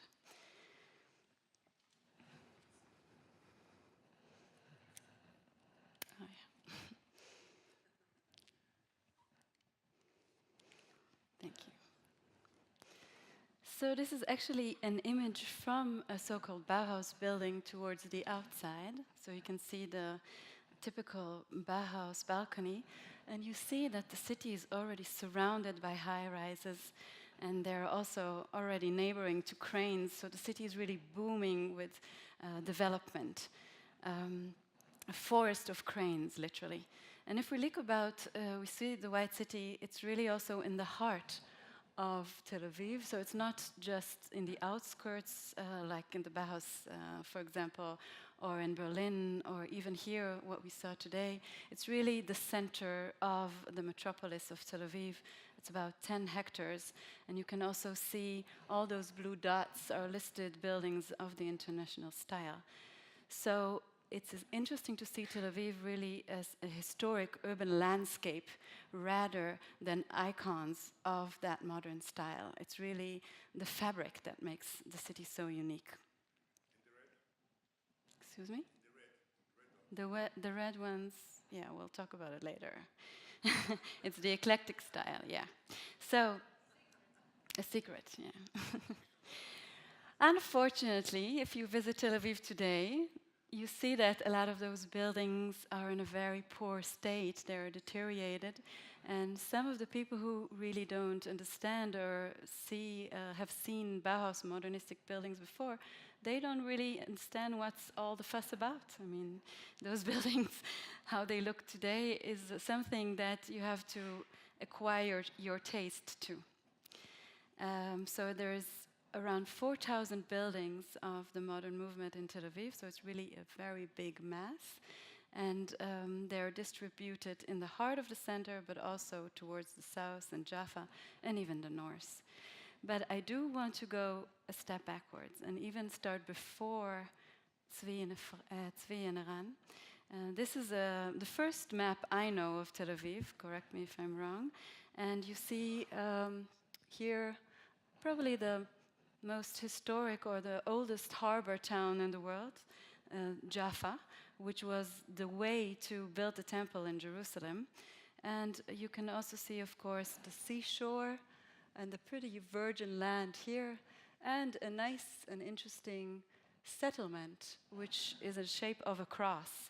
These were actually Protestant German settlers from what we call the Templer Gesellschaft, and it's a map from 1871. And they had a sort of a spiritual cooperation to rebuild the temple in the Holy Land in order to maybe make Jesus Christ reborn again. So these are pietists out of the church in Württemberg. And I'm showing you this because of this very interesting way to build town planning. Those Templars back then already brought very advanced technology of agriculture. They had orange hinds. If you know the Jaffa orange, you can find it in Europe. It has a very thick shell. So they sort of, the shamuti, the typical Palestinian oranges, you can transport them. So they understood that and started transporting those oranges all around the world. They had wine, and they had also toilets and running water, which was not the way it was in Jaffa back then.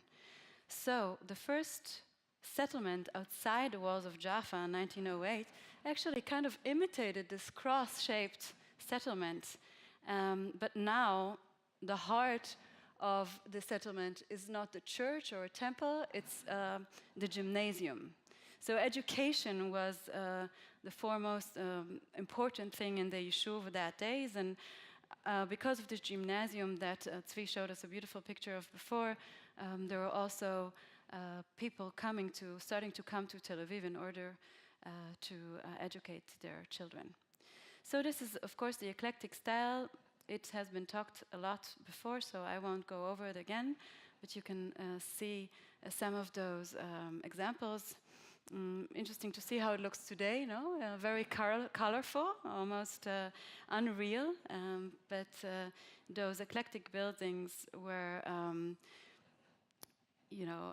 they were like almost too sweet for the Levantine surroundings, I find. Another very interesting thing to talk about is actually the urban fabric I showed you before. So those are not freestanding buildings. It was actually an urban plan by a Scottish builder, Sir Patrick Geddes. He was not a builder, he was an anthropologist, which makes it a very unique plan. A garden city plan, after World War I in England, but also in Germany, movements of how to live in an industrialized city started to appear, wanting to make better lives for people who came from suburbia to live in the city itself. So this garden plan was adopted by the British Mandate back then, and they have appointed Sir Patrick Geddes to do so. And I would like to read to you what he says. The city is first and foremost a product of human society and must be treated as a colony of organism. The topographical, climatic, vegetation, and welfare conditions of all population groups, including children, adults, and the elderly, merchants, managers, and workers. So he was creating sort of a utopia, no? He wanted to integrate all layers of society in the framework of the city. And you can see a wonderful diagram here where he really sort of educated holistic ways of citizenship to the population of Tel Aviv. Take into consideration the breeze of the sea, natural resources, and also defining how the city is going to look like. A typical plot should be half a dunam, and the plot is in such a way that the buildings are freestanding. They don't have firewalls which are connecting like in Europe, but they have a garden in front and the sides and the back, always circulating the breeze through the buildings. Also 4 floors, which is in connection to the width of the street, so there's always enough light to come into the street. What I find most exciting about his plan is actually the home block he created. So with this sort of zoning and hierarchical structure, he made blocks which are very intimate to live in a big city like Tel Aviv. So there's a center with a garden or a public space, and then narrow streets for pedestrians and residentials, and wider streets for commerce and for the movement of traffic. So actually it created some sort of an intimate space within these cities. But the geniusity of this was that he would never expect that so many immigrants would come. So this was 24, and actually there was a huge immigration wave in the 30s that took his plan and adopted these nesting cells all towards the north. So it was like a plug-in system, making a grid in a very functional way. So in the 30s, there was the 5th immigration wave. I would argue with you on that. Maybe we can do it later. You said the 4th, I said the 5th. But it actually brought 250,000 people to Palestine. 30% of them came from Germany. And I love to show this picture because they did not only bring the Bauhaus or modernism. They brought Goethe, they brought Challah, and they brought coffee houses. And they say that the paradigm shift from the eclectic style to the modern style actually happened in this, leisure atmosphere of a coffee shop. And Ariel Sharon and Zev Rechter, who Eran and Tzvi mentioned before, they sat there and said, oh my God, we cannot build a city like that cannot look like, I'm sorry, a shtetl somewhere in Russia. We have to be progressive. We want to be utopian. We want to create hope for those immigrants who just fled from Europe, and we want to create something new that with the architecture will really enable those people to create their lives from new. And also, of course, they brought this idea of modernism with them. So in the 30s, Tel Aviv looked stunningly like this, and we see the adaptation to style, to the climate of the city, but we have talked about it before. So when we talk about international style in Tel Aviv, we always speak about 3 main protagonists. We call them the animals, because the names in Hebrew are names of animals. So Ariel Sharon is a lion. Dov Karmi is a bear. He was from Ghent, from Belgium. And Zev Rechter is a wolf. And they also say that their character were really like that. So Ariel Sharon was talked a lot about before, so I won't mention him again, but he was one of the main protagonists defining the style in Tel Aviv and part of the Chug, the ones who sat in this coffee shop. And of course, with the closing of the Bauhaus in 1933, there was a lot of influence from the Bauhaus, and this is also what he brought together with his ideas from Hannes Meyer, who was the second and maybe lesser known architect managing the Bauhaus School at that time. The other influence, Ze'ev Rechter, can be seen here, the building on Pilotis, but I want to elaborate on this a little bit more. So we see the strip windows is of course by Le Corbusier. Ze'ev Rechter takes those strip windows to the back a little bit so the sun doesn't come directly in, only the light. There's flat roofs, of course.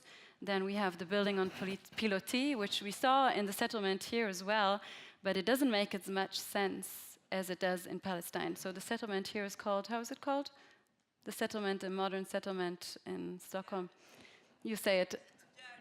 Yeah, yes. So it has those pilotis, but it's only in the front of the building. Here it really makes sense because the breeze can circulate around it, creating some sort of a microclimate underneath those buildings. And if it's 40 degrees outside in Tel Aviv, you would want to walk underneath such a building and really feel this really pleasant atmosphere underneath the building. So it's kind of a buffer zone between the public and the private, which also makes the Bauhaus tradition in Tel Aviv so interesting, or these international buildings so interesting. So I would argue with you, Tzvi, about the method of construction. I think in the 30s, the construction was a steel concrete construction, not like in the eclectic style, which had bearing walls, and it freed the facade, make it able to make greater openings, vaulting balconies and such, also freed the interior so you could redesign your house according to how you feel like, because it's only the columns that bear the whole weight of the construction. No symmetry is also one typical element of the international style in Tel Aviv. And the other building I want to show you, which I'm particularly really fond of because the White City Center is sitting inside, is the Liebling House, in German, my beloved house. And here, actually, Dov Karmi, who studied in Ghent, and Henry van der Velde. Henry van der Velde was actually at the Bauhaus before Gropius, which is a very interesting connection, takes this idea of Le Corbusier windows and brings them even more back to balconies. So these are strip balconies, and they really act like a second layer, like a second skin layer on the building, not letting the harsh sunlight come into the living room space. And what I also find interesting is that they always try to take the mass and explode it. So there's a lot of outer shell. This outer shell, it allows openings towards a lot of sides, so there's always what we call in German Durchzug between the rooms that ventilates those rooms. And another example, which is typical for the details of the international style in Tel Aviv, is the so-called thermometer window, which I saw in your settlement in Stockholm as well. Also, you know, we think it's from the Bauhaus School, those glass windows, of course. It's way too hot here to build such a screen wall, so it's only the strip, which is the vertical element of the window, like you see here. It doesn't make sense to make it such a big screen. And those balconies, which also really look like balconies of the Bauhaus. And then what I also find very interesting is the large amount of balconies. So this is something very typical for the style in Tel Aviv, making it a very horizontal style, which is very important for the proportion, and I will show you later why. So those balconies, they have an apron coming from above, also not letting the harsh sunlight come in. So another influence is Erich Mendelsohn, which we have talked about before. I won't go into details because I know we're short of time. I want to go to what we do today. Just one more thing is there are expressionist architects like Eran showed, for example, Oskar Kaufmann, who was the most famous theater architect in Germany back then. and he couldn't find work anymore in Germany after 1933, so he had to immigrate to Palestine. So Expressionist architects doing stuff like that, neoclassicism, I don't know, we can argue about that, had to do international style buildings. And if you know the Volksbühne in Berlin, which is the main theater hall, the Habima, which is our main theater hall, looks exactly the same, but it's just stripped out of all the ornaments, leaving it a bold building. Later on, he also did residential housing, which shows you how Expressionism can turn to modernism, but also still looking like a theater. Another example is this one. This was Zeev Hala, a Jewish cemetery hall in Leipzig, also very Expressionist-like. And when he came to Tel Aviv, he started making the Tel Aviv waves in the buildings. So this is his adaptation to the local style. Of course, Dizengoff Square, many have talked about it before, but what I'm particularly fond of is that it was planned by a woman. And we're talking about early 30s, where in Germany, the culture didn't really allow women to take part in big architectural plans. They were doing interior design and such, and even at the Bauhaus, the women were not allowed into the architecture school. I'm saying that, and I am allowing myself to say that now, because we are celebrating 2 days ago the Women's Day. So for me, it's important to state that women have been part of the establishment of Israel from the start, not only planning, but also building. So now I want to come to a very interesting thing we found out. It's a quite controversial chapter in the history of the establishment of Israel. So we found an agreement between the Nazis and the Zionists in 1933, making it possible to transfer money from Europe to Palestine in forms of goods. So you have to understand, in the 30s, the Jews in Germany could not take their money out. They had what you call Reichsmarktfluchtverdacht, or they had to pay a lot of taxes if they wanted to get their money out, on one hand. On the other hand, there was boycotts from the Americans already on German goods. So this was a moment in time where the Zionist movement really went hand in hand with the Nazis, because they had the same aim. They just wanted to get rid of the Jews, or, you know, one way of solving the Jewish problem was to just bring them to Palestine. So this made it possible for German Jews to bring money into a bank account in Germany and get this money in form of building industrial works and machines and buttons and all such things in Tel Aviv. And we can see that in our building, in the Max Liebling House. This is a tile that fell down, and it says Velorin Bach Metlach, made in Germany.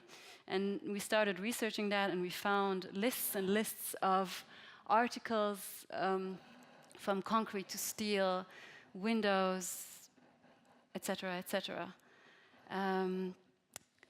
So when we look at Tel Aviv, it's interesting to think that perhaps this is also, you know, an artifact of the wealthy immigration that came to Palestine back then. No, it wasn't social housing like Sharon had planned. It was more a wealthy sort of way of building architecture. And the controversial part is that perhaps there was even a murder involved of Chaim Weizmann, who was Arlozorov, sorry, Arlozorov, who was the mastermind behind that, who might have had an affair with Magda Goebbels, which probably, you know, led to this connection. So, you know, urban legends, tales, I don't know if it's true, but you always have to imagine how architecture could have been created. It's not only a fashion, it's a lot of things that have to do with passion. I'll turn it into passion, exactly. So, most of these buildings, as I said, are privately owned, and of course the city cannot take care of so many buildings. So what it did, with the declaration of the UNESCO in 2003, it declared also the plan, the conservation plan of Tel Aviv. And what does it do? You see here, this is a building under conservation, and you have building rights. So you can either top the buildings up if they're not listed for a high grade of conservation, or you would shift those building rights to another plot in the city. It sounds very complicated, but very Jewish, yes? Luftgeschäft. Yes.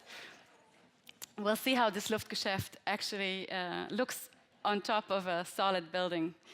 So Zev Hala, the one I've showed you before, this is a building he built in 1933, and please count with me, 1, 2, 3, and then when we renovate, this has 1, 2, 3, 4, 5.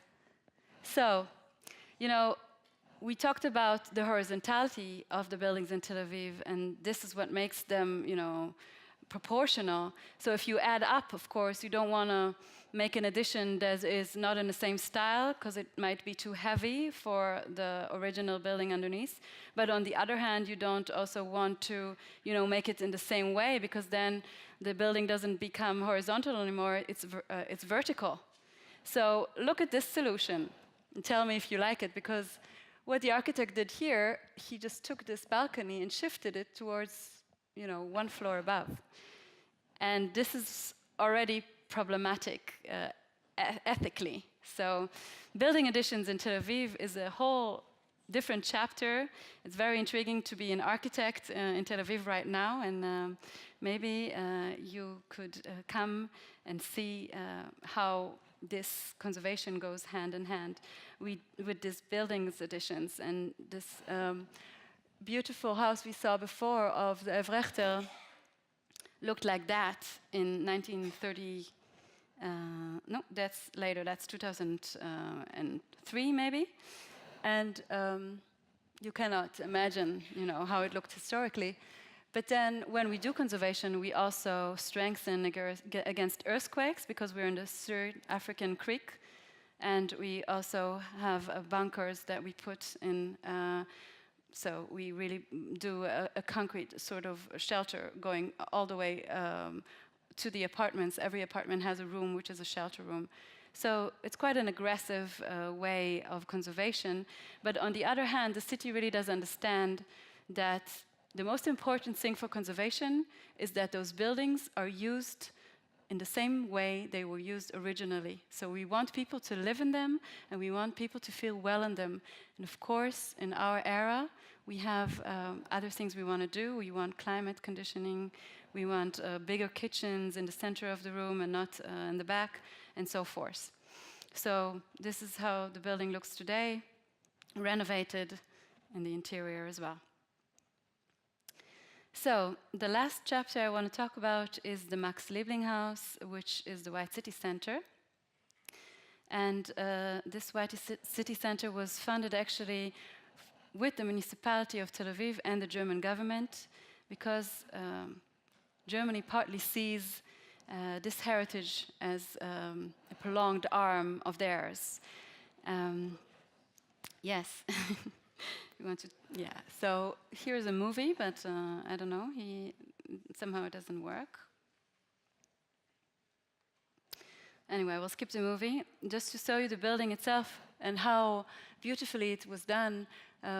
We made a study, and we understood that even if it's 40 degrees outside in Tel Aviv in the summer, this building would have 27 degrees, because it was calculated perfectly with the ventilation and how the architect managed to place the building on the plot, making, you know, the part which is exposed to the sun not have any openings, and the sea breeze, which is this way, ventilate through the building.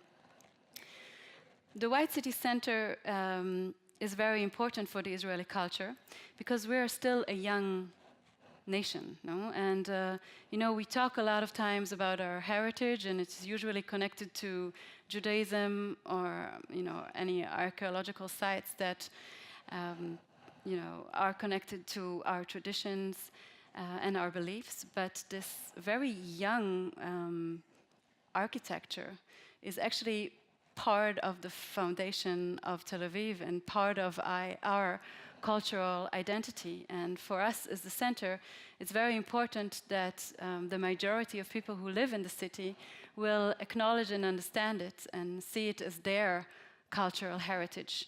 This is why we create a center which is not only for visitors to understand about the White City, it's also for the community, for children. We teach in schools, we do programs for students in art, architecture, history, and of course we do also exhibitions and a residency space in order to keep it for the next generation intact. It's in the heart of the White City, next to the Liebling House, which is, yes, which we've seen before. It's next to Liebling House. It's in the beautiful modern building of Dov Kami. So the first project we did, because we're under renovation, is a project called Open for Renovation, because usually, you know, you renovate and you close your building and you hide, and then all of a sudden, after 2 years, there's a beautiful, you know, renovation there, but it's not connected to the whole city, and it's certainly not connected to the people who live next to it and hear the noise and etc. So we really wanted to engage the community in our renovation, and we invite them for tours, for lectures in the renovation site. Also, we do craftsmen seminars, because Israel is a very high-tech nation, no? And there's no low-tech, there's no schools that teach craftsmanship. So we actually bring craftsmen from Europe to study and teach with us, so they bring their apprentices, and we collaborate with Bezalel, with Carl, in order to, and with Tel Aviv also, to do conservation together in order to revive this kind of German building tradition, which until today, you know, you go to a building site with Jewish and Palestinian working there, and then they say, "Oh, Chaim, tavili et kratzputz, vashputz, zokel." So all this language, the German language of building, is still part of our jargon. So you can really understand why it's so important to revive it after so many years. So these are the tours that we do every month in the building. And of course, with the 100 years centennial of the Bauhaus, we will open our building 2019, the 19th of the 9th, 2019, with exhibition, lectures, a big party. And yes, thank you very much. And I would really invite you to come and see the White City and the center.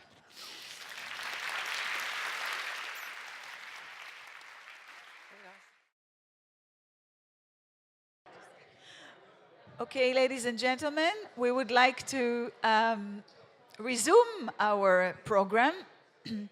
I'm happy that so many came back after the intermission. I was worried that you might have been tired, but I think we have really 3 great speakers, all with presenting different angle. And my only regret is that we don't have longer time, but I think we might need to invite them back and maybe do a half-a-day conference or about Bauhaus, and that might happen. So, but this, as Sharon said, it's a glimpse of Bauhaus and a glimpse of Bauhaus Tel Aviv and of the Bauhaus 100. So I now leave the microphone to Hedvig Hedqvist, our moderator, that will run a discussion, and I think we will open up for Q&A if you want to ask questions, as you did while Tzvi was speaking. So we have about 30-35 minutes for this. Enjoy. Thank you. We can't copy the past. We just have to make the future with our own small sums, said one famous Swedish architect around 1900 when he came back from the United States. If you think about the fantastic quality of the White City, and how should you add next steps, so to say, development in around? And I start to give the question to you, Tzvi. I'm the older. You're the older.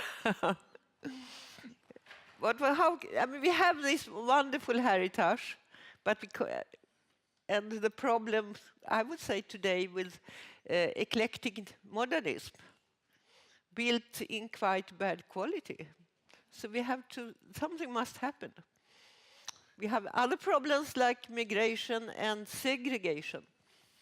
Sharon, maybe this is a question for you, no? Okay, I'll try. Okay. Start. Excuse me. No, don't worry. So, Sharon has to deal with the reality. Yeah. I'm actually, I must confess that I have several hats. In one of them, I'm a practicing architect, and sometimes I'm against preservationists. Okay. It depends, you know, so it's complicated. Life is complicated. Okay, reality, Sharon. yes. Well, first of all, I think the interesting thing is that most of the architects that built in Palestine were under 30 years. They were really, really young. I think it was like sort of an experimental field, a playground for them, you know. I can only imagine, you know, coming after studying and like you, Eran mentioned, how many projects did 600. 600. You can imagine 600 buildings he planned. Yes, so it was really a great place to be as an architect, I think. About the building materials, we find some of them are good. Some of them are imported and good quality imported materials. Just today we walked around with Ellen and we saw on our building actually on the beach facade what we call kratzputz. So it's like this plaster which is a very high-end plaster which is done in situ with like little aggregates inside. We have that in the White City as well, and it's actually holding up for 80 years. It's a really amazing quality of plaster. So about the bad building quality, I don't know. I think it was rather not so much experienced young architects who've built it. So sometimes you see, I don't know, balconies that don't have enough steel reinforcement, problems like that. But I think our biggest problem today is not the pure quality of the buildings 80 years ago. It's rather the neglect of the people who live there, you know. The interior is always really well done, and you know they take high-end interior designers, but the exterior is just in somehow not part of this whole ensemble. So you can see air-conditioned systems on the facade just in the front. They just, you know, cut a hole, put the air condition inside, and close the balconies with plastic shutters. And so it's, you know, I think, as I said before, our culture is slowly understanding the value of this cultural heritage, and now it's renovated, and you know you have to be very practical about it. When it was declared as a UNESCO World Heritage Site, it was a big celebration, but there was no de facto renovation. So now we really have to deal with letting people understand that they have to open the once closed balconies with the plastic shutters. They have to take out the wires and the air conditionings, and they have to maintain their building. Even more important, I think, than to build up and drastically renovate is just to maintain, you know, take care of the wood, take care of the plaster, and not paint with plastic colors, but rather with silica colors. So it's about the craftsmanship, I think, about the notion of taking care and about the craftsmanship of how to make it great again. Now I Excuse me, but I will just say the neglect is not a teaching question, but please. But I really want to make it more interesting for you, so we're going to fight a little bit, okay? So otherwise it's going to be really boring. And I want to contextualize this issue of conservation in a sort of, to put it in a wider context, to put it to explain, let's give it a name, the political or the social ramifications of the process of preservation. Preservation is extremely, extremely expensive. And what it creates, in fact, in Tel Aviv, and I'm sure that in Stockholm and other places, it's a process of gentrification, which is very rapid and brings the prices so high up. So it drives a lot of people, especially young people, and certainly working class people, out of the town. So we get a town with beautiful fetishized objects, the right kratzputz. I'm just, I admire what they do. And I do it as well sometimes as an architect, and sometimes I don't. Sometimes I represent clients who say, what do they want from me? I mean, I cannot afford this. It's so expensive. It doesn't make any sense. And some of the buildings, by the way, are so neglected because this whole process doesn't make sense. Nobody can afford to pay for this process. So they have this air rights process, but it's very, very cumbersome and long, and oftentimes, I think most of the times, it just doesn't work, or it takes 20 years or so. But the main problem is again, social and political. The city is different now. It's not affordable city anymore. And this was one of the reasons for the 2011 Occupy movement in Tel Aviv, which was actually, I think, one of the first in the world. And at the beginning, it was on Rothschild Avenue, the young people protesting for several weeks. It was very impressive against the cost of living. I have two daughters. They cannot afford, or I cannot afford buy for them an apartment in Tel Aviv. Maybe I can in Stockholm, but not in, or in London, but not in Tel Aviv. I know Stockholm was also very expensive, but at least, I mean, in relative to how much people are paid in Israel, it's really very, very costly. Again, we are architects. We love these buildings. I certainly admire these modernists. I hope I was clear in my presentation that I really like them, even if they are sort of bastards. Okay, I really like them. I really like them, and I think that people like them. It's okay, and I think that they are well adapted to the local climate, which is so intelligent, so good. But we have to make, as a society, we have to find a way to preserve our heritage, our urban or architectural heritage, without making the city unlivable or affordable only for the rich. So this is just that's the problem. To give you another the context really, of all this story. Okay. it is a problem. We have the same in Stockholm. But Ariel, no, Aaron, excuse me. Yes, and if I may continue, Tzvi, on this track, besides the issue of gentrification, and I think, even if I'll be a little bit cautious, that Tel Aviv is more expensive city than Stockholm today. Tel Aviv became, I just spent a month ago, I was for a couple of weeks in Tokyo. And Tokyo, everybody thinks that Tokyo is an expensive city. But eventually, I was surprised to find out that Tel Aviv is much more expensive. Living in Tel Aviv is much more expensive than Tokyo, which was surprising for me. But in any case, besides the fact that, and Sharon, we're not against you. No. Don't misunderstand. We really appreciate what you're doing in the city hall and preserving this heritage. But I think another question on top of the question of the financing of this renovation of the project is the question of a city is a living entity. You cannot preserve it. You cannot make it something that is not changing. And with the international style buildings, there are 1,600 of them marked by UNESCO for preservation. So if you preserve all of them, then what do you do? How the city will evolve and become something new. So on the one hand, like any piece of art, and some of these buildings might be considered pieces of art or might be bastard. But so what do you preserve and what not? Talking about Japan again, in Japan, the average age of a building is 27 years. And then they take it off and they build a new one. And some of them they keep for heritage reason, and some of them they are just changing. So I think this might also cause a problem for Tel Aviv if we preserve these buildings and the city won't renew and not become a new livable space. I think, again, it's a matter of balance. How do you balance between preserving your heritage and your history and still having the city develop further? With the 1,600 buildings, which I think it was more about the city fabric rather than each single building for itself, I think that in general, I can say that the City Hall is doing a good job. Please, Sharon. Yeah, well, really, I'm really thankful for the city taking care of this fabric, because if you look around, as I showed, there's high-rises everywhere, and this is the tendency today in Israel everywhere, and also in Tel Aviv. And, as a pedestrian, just imagine a city of high-rises and how it feels if you compare it to a city where the buildings are 3-4 stories high. The relationship to the built environment is so much nicer.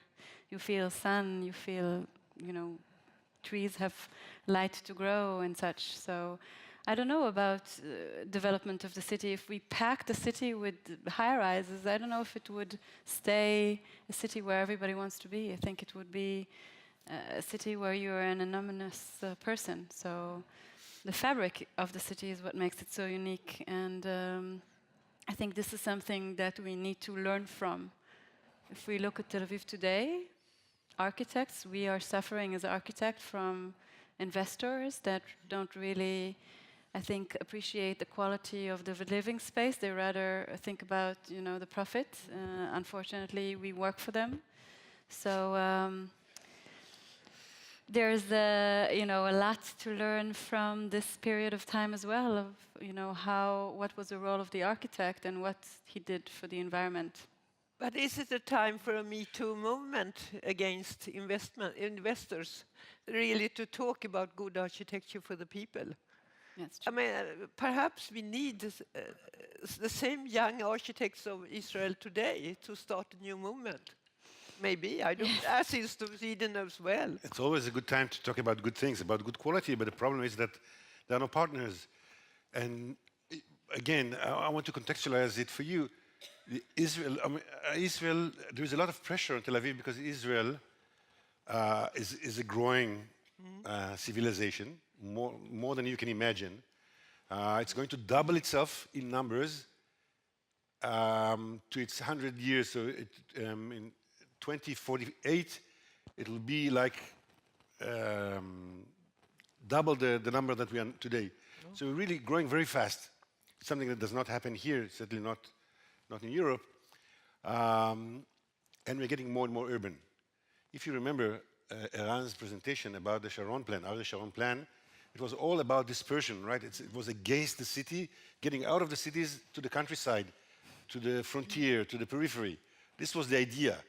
And they built 25 new towns and 400 new rural villages just to avoid people crowding in the cities. And what happened in actuality, of course? And you know, they said, they were very organized, Ariel Sharon, and they said, you know, we see this pattern happening in all the new world countries, you know, where immigrants are going to America, to Australia, and so on. They will crowd the big cities, the port cities. And in Israel, for sure it will happen, because with Jews, it's even more so, because Jews were in the diaspora urban people, more or less, because they could be only in the urban professions. They could not own land. So people will crowd the cities. So we have to do anything we can to disperse the population. And what happened after 70 years? Of course, all the gaps between all these nodal settlements closed, and we have one sprawling city from north to south. Basically from Nahariya to, I don't know, to Gaza. And no, it's a serious problem. Israel is now one of the densest, if we discount the desert, the Negev, I think it's the densest country in the world now.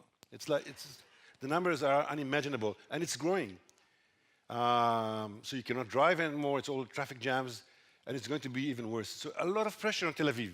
And if you don't build high, if you don't densify, what do? So yes, of course, we have to preserve the white city, the core, this historical core. I think it's very important.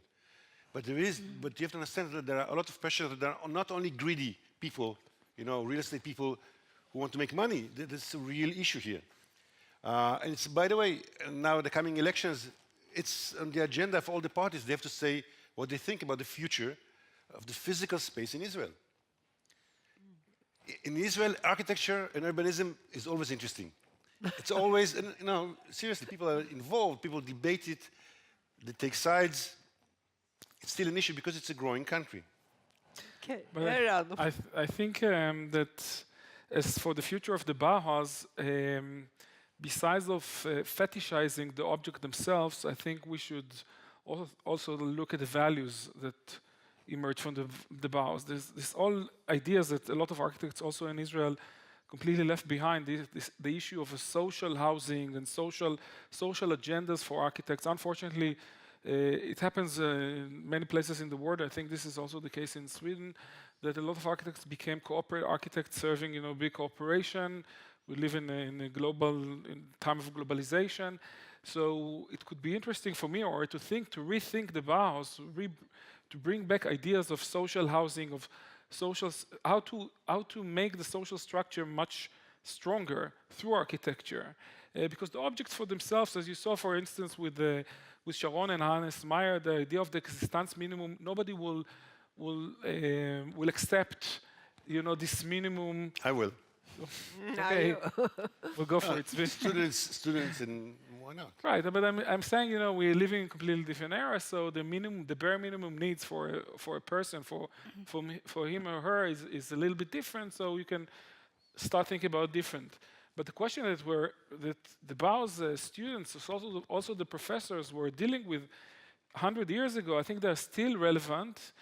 Of course, they have to be adapted, to new technologies, in times of digital technology and internet and so on and so forth. Things are changing, but absolutely the values and the questions are still relevant. Yeah, and the objects are beautiful, and we should keep them, but go beyond the object. But making the social structure stronger through architecture, I think it's absolutely an issue for the future. That has not to do with aesthetics, it has to do with segregation and lots of those future trying to make a more equal future for everybody. Can I ask the crowd a question? Yes, you can. I would like to ask you very seriously, what do you think about the story that Sharon was telling us, that some of the information there was new even to me, about the Transferumbau, the transfer agreements between the Nazi and the Zionist organizations? I think we should talk about it. Yeah. Come on. Who is willing to... Did you understand? Yeah. Was I clear enough? Germany wanted money, and wasn't it that Germany needed money? I'm not interested about the German perspective. No, of course I'm not interested in this. I'm interested in the Jewish perspective. Yeah. That's why, and I'm interested in the way you see it.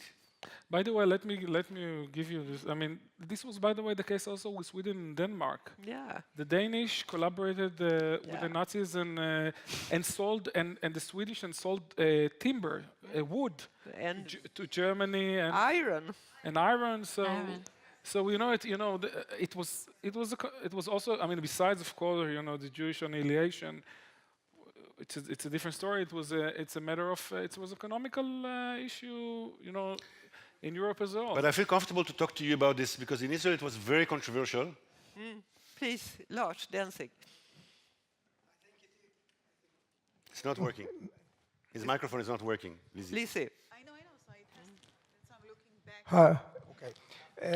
Well, I think it is a very sensitive issue. There are in the literature lots of accusations that it's a win-win. There were common interests between the Zionists and the Nazis, to some respect. That to get the Jews out and make them move, and so there is something. Some of those who are harsh critical of Zionism usually put forward this argument that they worked with the Nazis to do this.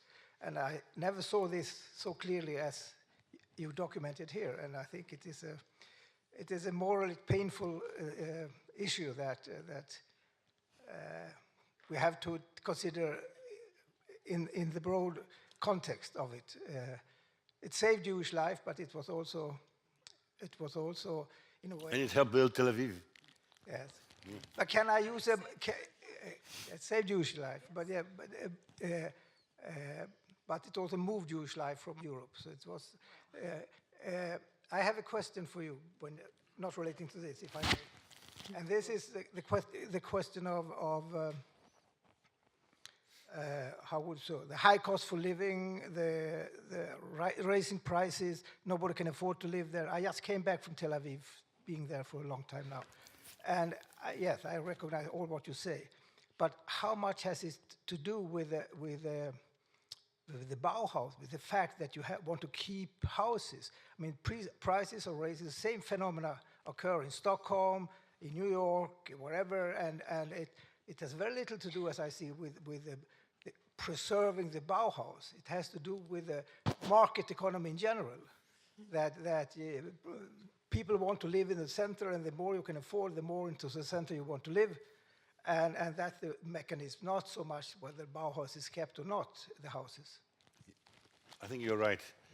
We cannot blame the Bauhaus for everything, but it's really once you turn these buildings into very, very precious commodities, you know, the whole process of gentrification goes up. And also, it's the problem that Sharon mentioned before. If we want to keep the same quality of living that we had, for example, in the workers' housing, and we now have a very, very expensive apartments there, it doesn't make sense because you lose the content. So you just have the shell, the object, the building, without the content. Of course, many things cannot be recreated. There were the workers' housing, for example, were in many ways communal. There were a lot of communal facilities, a kindergarten, sometimes a dining room in these urban blocks, and other sort of social amenities. This could not work today. It just doesn't exist. You cannot artificially recreate it. This would be Disney, you know, to Disneyfy it. But there are issues. We're just raising these issues because just that we can discuss it and we can be aware of the complexity of these situations. That's all. It's not. Now, I'm not saying that everything. The cost of Tel Aviv is only because of preservation. That's not what I'm saying. Well, you're right. More questions from the audience, please. I think it was, we're speaking about that, I gather, but I don't know because I'm sitting in a corner here, but what you call a Luftgebäude, I mean, the possibilities of actually doing something with heritage and not freezing the situation completely. I think it's a very interesting situation where you can build another floor and things like that, and it's a matter of negotiation. It's not a matter of, I imagine, it's not a matter of absolute kind of regulation.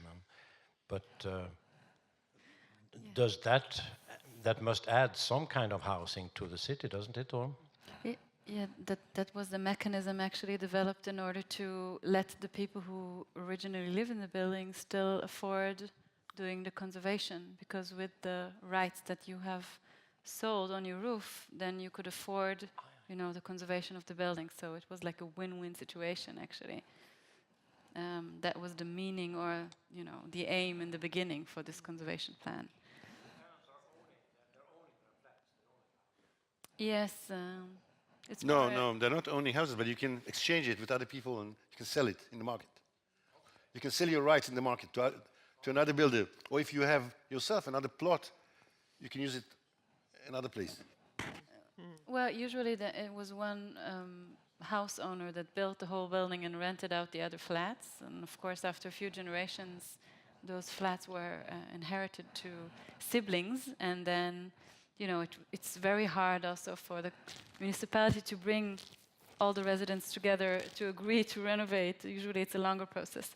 But this is one option that, you know, all the residents of the building sit together and decide, okay, we're going to renovate. And we split, you know, the profit or the cost. And the other way is that an entrepreneur comes and builds and, you know, just buys the whole buildings, and that's the problem then for gentrification. But then, you know, those tenants would move to a different flat. Exactly. Yeah, Yes. we didn't invent it. Yeah, absolutely. Okay. Built the whole enormous unit, top floor. They built it in Sweden. It was brought on the millimeter. It's fitted. Wow. It's incredible. I mean, this happens in big cities. So I wonder, you talked about there's no craftsmanship or craftsman school. So how can you maintain buildings if you don't have any craftsmen? Yeah, it's a very big problem, I think. I don't know, I'm sure both of you have renovated your flats, the quality of craftsmanship. The first answer is you import workers From either from the Far East, or from China, or from Romania, or from Turkey. By the way, you do this as well. This is what I just heard this morning from Poland. It's not exactly that we don't have any craft school. We have a lot of design schools, but it's not about about crafts so much. People, young people today want to be designers, but it doesn't have a good professional schools, Vocational training. vocational schools. The vocational schools are not in good level, and if they are, people want to go to high tech. In many ways, Israel, I'll give you this answer, just it's easy to remember, Israel is much better in software than in hardware nowadays. But let me tell you, there is a national plan by the government to open vocational schools because they understand that it's a problem, but you have to also to understand that every Jewish mother or father, they want their son or daughter to be doctors, not to go. Now it's high tech. It's not high tech, yes, not to go and work with the hands.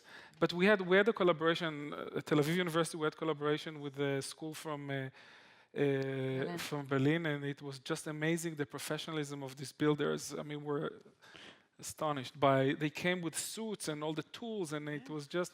And we, the Israelis, were looked and said, "What's that?" I mean, this, and they get first degree. They get a degree for becoming carpenters and steel makers and. Yes, it was actually very nice to see how the architects were standing there stunning when the craftsmen explained about the wood. No, they were really fascinated. So you could really see that there was the honor of the craftsmanship in Germany, at least, like a Meister. No, and I would wish that we would have. You have a question over there. Yes, I think it's very important to save what you have, because it's some sort of concentration of memory. It's a concentration of history. So there is always some buildings, you can refer to them, and they tell you something about your history. So save them, for God's sake.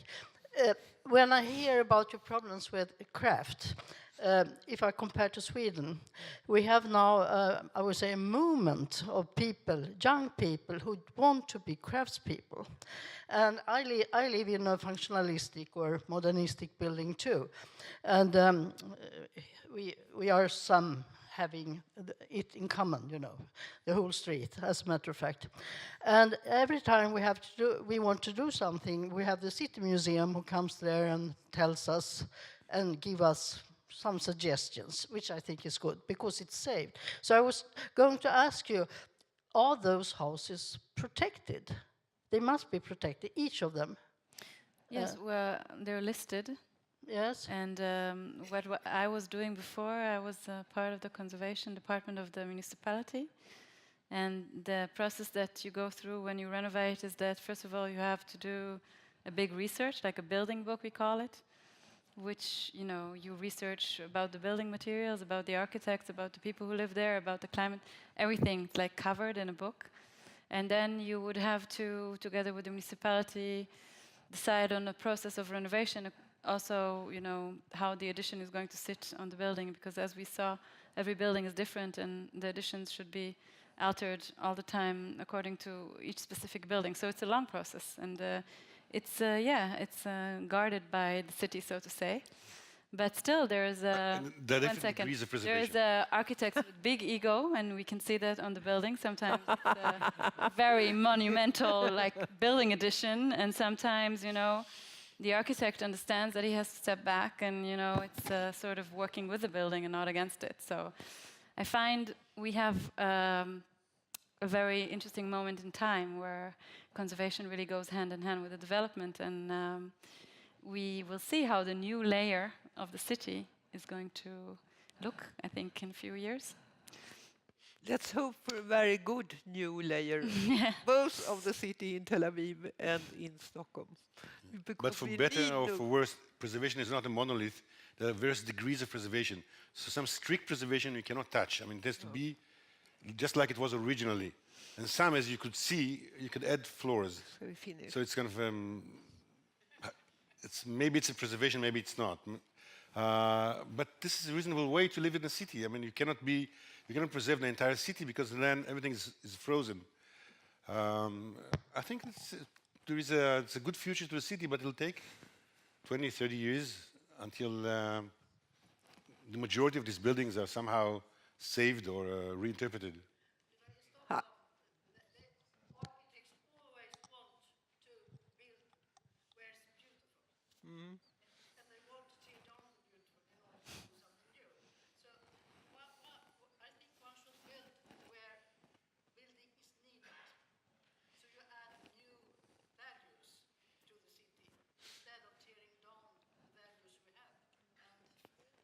And perhaps one should add for I the agree. future more teaching the next generations about knowledge about how to preserve and how to be good craftsmen as architects and as builders. I think this is really a main issue for the future. We have 5 schools of architecture. I know, but perhaps you should add something And to no them, craft as we schools. should in Sweden. Yes. And did I? Oh.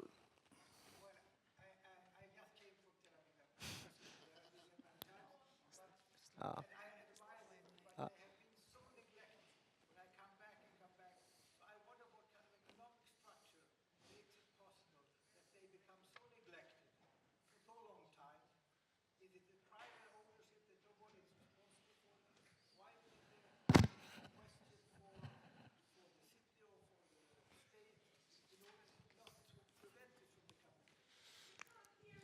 Okay, Lasse, I think we'll take it over a drink after. So, because we're running out of time and Sharon needs to take a taxi. Unless Good. you need to answer, you want to answer very quickly about the economic structure. Well, I have to say that sometimes I'm thankful that people didn't have money to renovate those buildings because they're still original. You know, the original fabric is still there. I think 20 years ago there was no, appreciation, and people were just, tearing down the original windows and placing plastic windows inside, and etc. So sometimes actually neglection is good, but it's yeah. I don't know what to say about how to. But you have to understand also something about Tel Aviv, that until the mid-80s, there was immigration outside of Tel Aviv. People didn't want to live in Tel Aviv. They lived in a suburb, which was also a global phenomenon. In the mid-80s, also after branding Tel Aviv as the white city, people started to move into Tel Aviv, and it was more common to raise a family within the city center. Because usually young people, they move to Tel Aviv, and then when they got that family, they move out of Tel Aviv. Now you see more and more people. I mean, this is the last 30 years. And this is when all this movement of the Bauhaus International, the white city started. I think you talk about a global Western pattern. We have had this in Stockholm too. For instance, you can take Södermalm, what happened to it's one part of Stockholm. Families moved back, but I think we are running out of time. So thank you very, very much for participating. Thank you very much. Thank you. Thank you very much. Next week, Konstakademin Film Marathon. Really. I hope you enjoy our evening. I really enjoyed having you over. Thank you, Hedvig. Thank you, Eran and Sharon and Tzvi. And you're going to get a present from me.